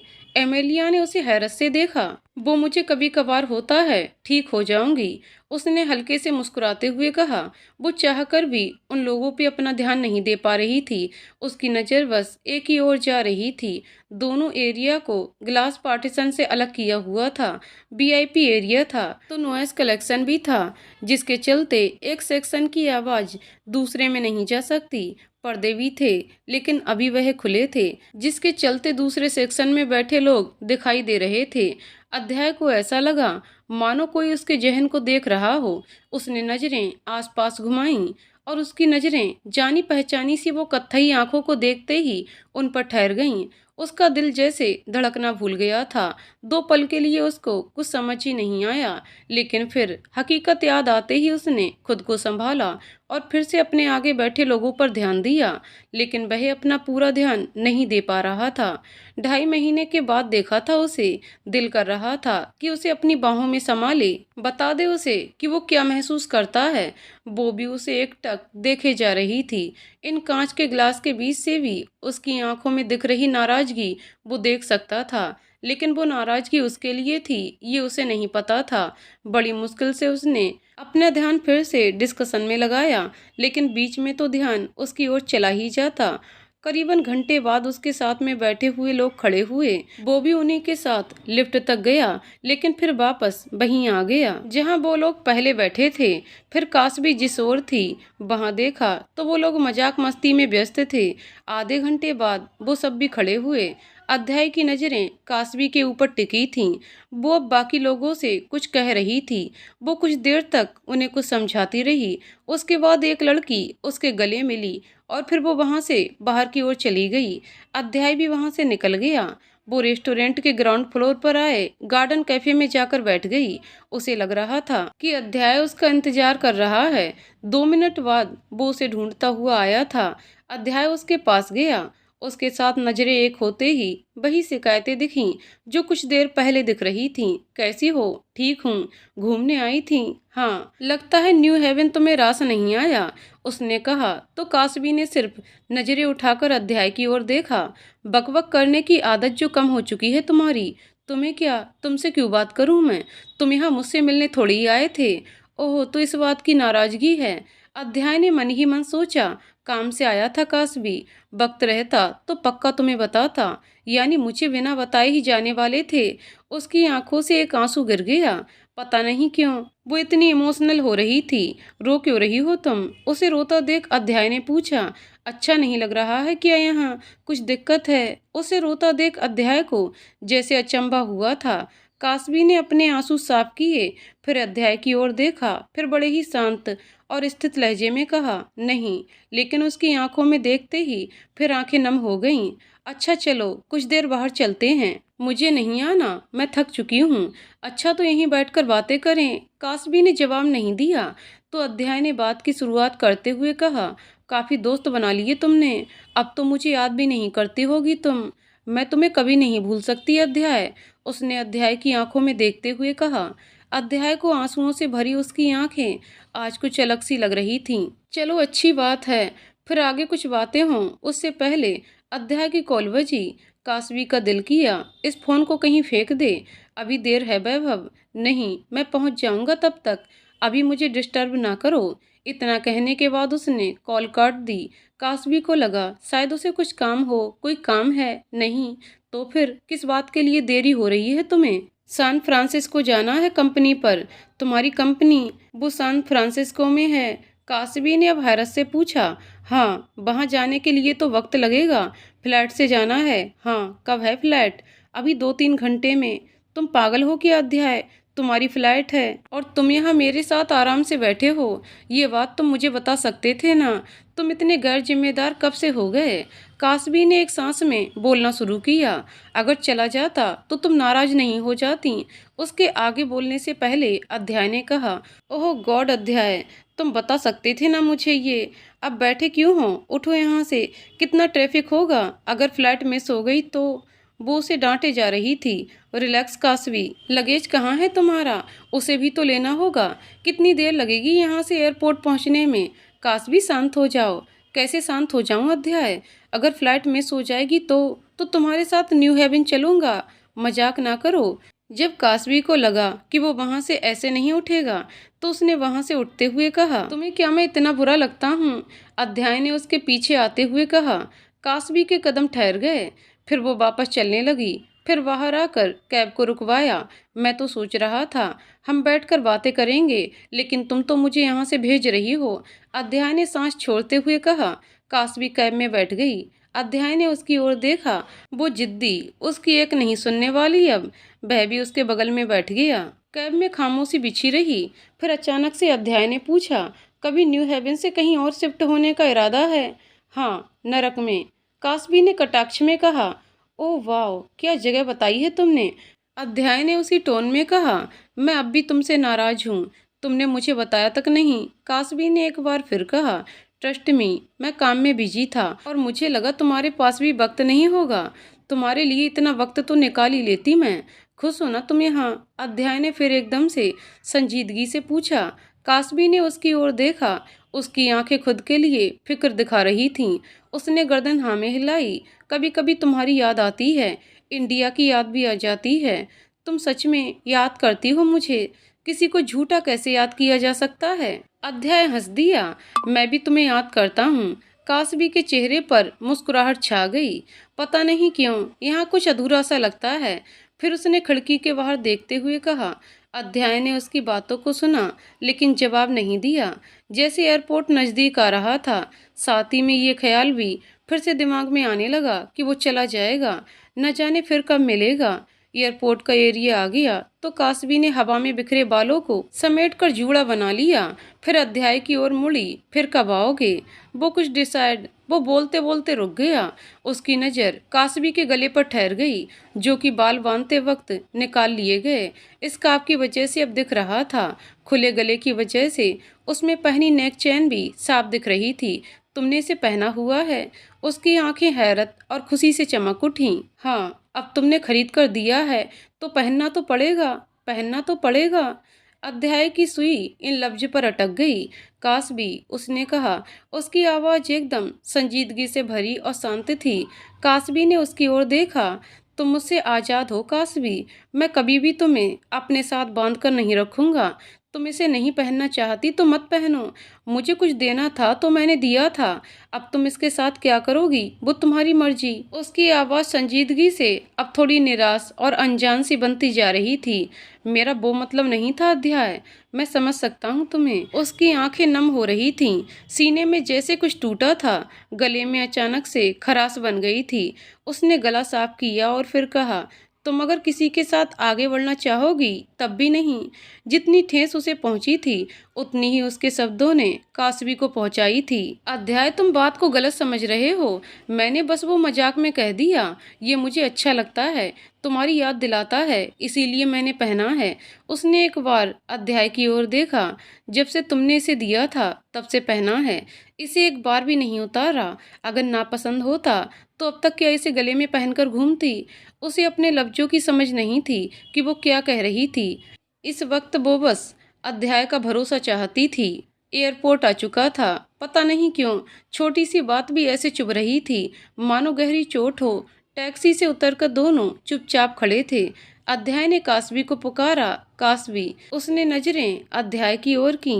क्यों? क्यों पसंद है तुम्हें? क्यों नहीं उतारना चाहती इसे? कासवी थोड़ा झुंझलाई। क्योंकि तुमने दिया था। उसने दूसरी ओर देखते हुए कहा। सिर्फ इसलिए? क्या तुम्हें ये पसंद नहीं? पसंद है। तुम्हारी दी हुई कोई भी चीज मुझे कभी नापसंद नहीं हो सकती। क्यों? अब उसके पास जवाब नहीं था। मेरी ओर देखो कासवी, उसने एकदम शांत लहजे में कहा। लेकिन अगर इस पल को उसने अध्याय की ओर देखा तो वो खुद को संभाल नहीं पाएगी। आज सब कुछ उसके काबू से बाहर था। लफ्ज उसकी मर्जी के खिलाफ बाहर आ रहे थे। ऊपर से ये आंसू हैं जो बस बहने के लिए तैयार बैठे हैं। कुछ समझ नहीं आ रहा था वो क्या बोल रही है, कैसे बिहेव कर रही है। कुछ नहीं। कासवी, उसने फिर कहा। लेकिन एक बार फिर फोन बज उठा। मैं बाहर ही हूँ, बस आता हूँ थोड़ी देर में। उसकी नज़र अब भी कासवी पर थी। तुमने जवाब नहीं दिया मेरा? अध्याय ने कॉल काटने के बाद पूछा। मुझे नहीं पता अध्याय, बस अच्छा लगता है तो है, उसने आखिर कहा। Do you? वो रुका। फिर पूछा। Like me? क्या तुम मुझे पसंद करती हो? कासवी की जैसे सांसें थम गईं। दो पल को उसके चेहरे की रंगत फीकी पड़ गई और फिर चेहरे पे कहीं से जैसे किसी ने लाल रंग डाल दिया। अध्याय गौर से उसके बदलते हाव भाव को देखता रहा। मेरी ओर देखो कासवी प्लीज, उसकी आवाज में मिन्नत थी। आखिर उसने नजरें उठाईं तो वो आंसू से भरी थीं। अध्याय ने अपने दोनों हाथों से उसका चेहरा थाम लिया। फिर पूछा। Do you? कासवी सिर्फ गर्दन को हिलाकर हाँ कह पाई। दूसरे पल वो उसकी बाहों में थी। उसने कसकर उसे अपने सीने से लगाए हुए था। वो जैसे खुशी से रोते हुए हंसा था। आदत हो चुकी है मुझे तुम्हारी, तुम्हें अपने आसपास देखने की। तुम आसपास नहीं होती तो सुकून नहीं मिलता, सो नहीं पाता यार मैं। वो वैसे ही उसे गले से लगाए हुए कह रहा था, अपना घर भी अब पराया सा लगने लगा है। तुम्हारे बिना रात का खाना अब हजम नहीं होता। शाम को लौटते वक्त दरवाजा तुम खोलती थी, तो अब भी कई बार बैल बजाकर खड़ा रह जाता हूँ, लेकिन तुम उसे खोलने को नहीं होती। सुबह सुबह तुम्हें वक्त के साथ रेस लगाते हुए, ब्रेकफास्ट बनाते हुए देखने की आदत हो चुकी है। अब जैसे किचन भी रुक गया है। वो कासबी से अलग हुआ, उसकी आंखों में देखते हुए आगे बोला, तुम्हारी कोको कॉफ़ी की आदत हो चुकी है अब वो ब्लैक कॉफ़ी मुझे भी कड़वी सी लगने लगी है। तुम चली आई हो तो सब जैसे सूना पड़ गया है। ऐसा लगता है मानो तुम्हारे बिना उस घर में जान ही ना रही हो। मुझे हमेशा खामोशी पसंद थी, लेकिन अब तुम्हारी बकबक सुनने की आदत हो चुकी है। बोलते हुए उसने कासवी के दोनों गालों को अपनी हथेलियों में ले लिया। तुम्हारी आदत हो चुकी है, और ये आदत अब मुझसे छूट नहीं रही। इस आदत को अगर लोग इश्क मोहब्बत प्यार कहते हैं, तो शायद मैं तुमसे बेइंतहा प्यार करने लगा हूँ। काश भी वहीं जम गई। एक पल को धड़कन ठहर गई, सांस भी जैसे रुक गई थी, हाथ और भी ठंडे पड़ चुके थे। अध्याय, उसने कांपते हुए कहा। वो रो रही थी। मुझे लगा मैं तुम मुझे वो अब बोल नहीं पा रही थी। ये शायद पहली बार होगा कि काश भी बोल नहीं पा रही थी। मैं समझ सकता हूँ काश भी, तुम्हें बताने की जरूरत नहीं। फिर उसने दोनों के सर साथ में टिका दिए। दोनों की आंखें खुशी के आंसू से उभर रही थीं। अगर मुझे जरा सा भी अंदाजा होता कि तुम मुझे दोस्त से बढ़कर समझती हो, तो मैं तुम्हें यहाँ अकेले नहीं आने देता। तुम्हें पता है तुम्हारे बिना घर कितना खाली लगता है। वो अब शिकायत कर रहा था।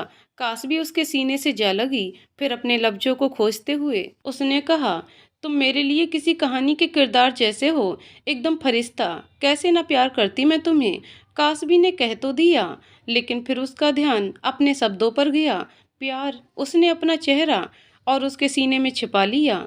अध्याय खुलकर हंस दिया। अगर मुझे पता होता कि तुम्हें बोलने के लिए शब्दों की कमी हो सकती है, तुम्हें शर्म भी आती है, तो मैं पक्का इन लम्हों को कहीं कैप्चर कर लेता।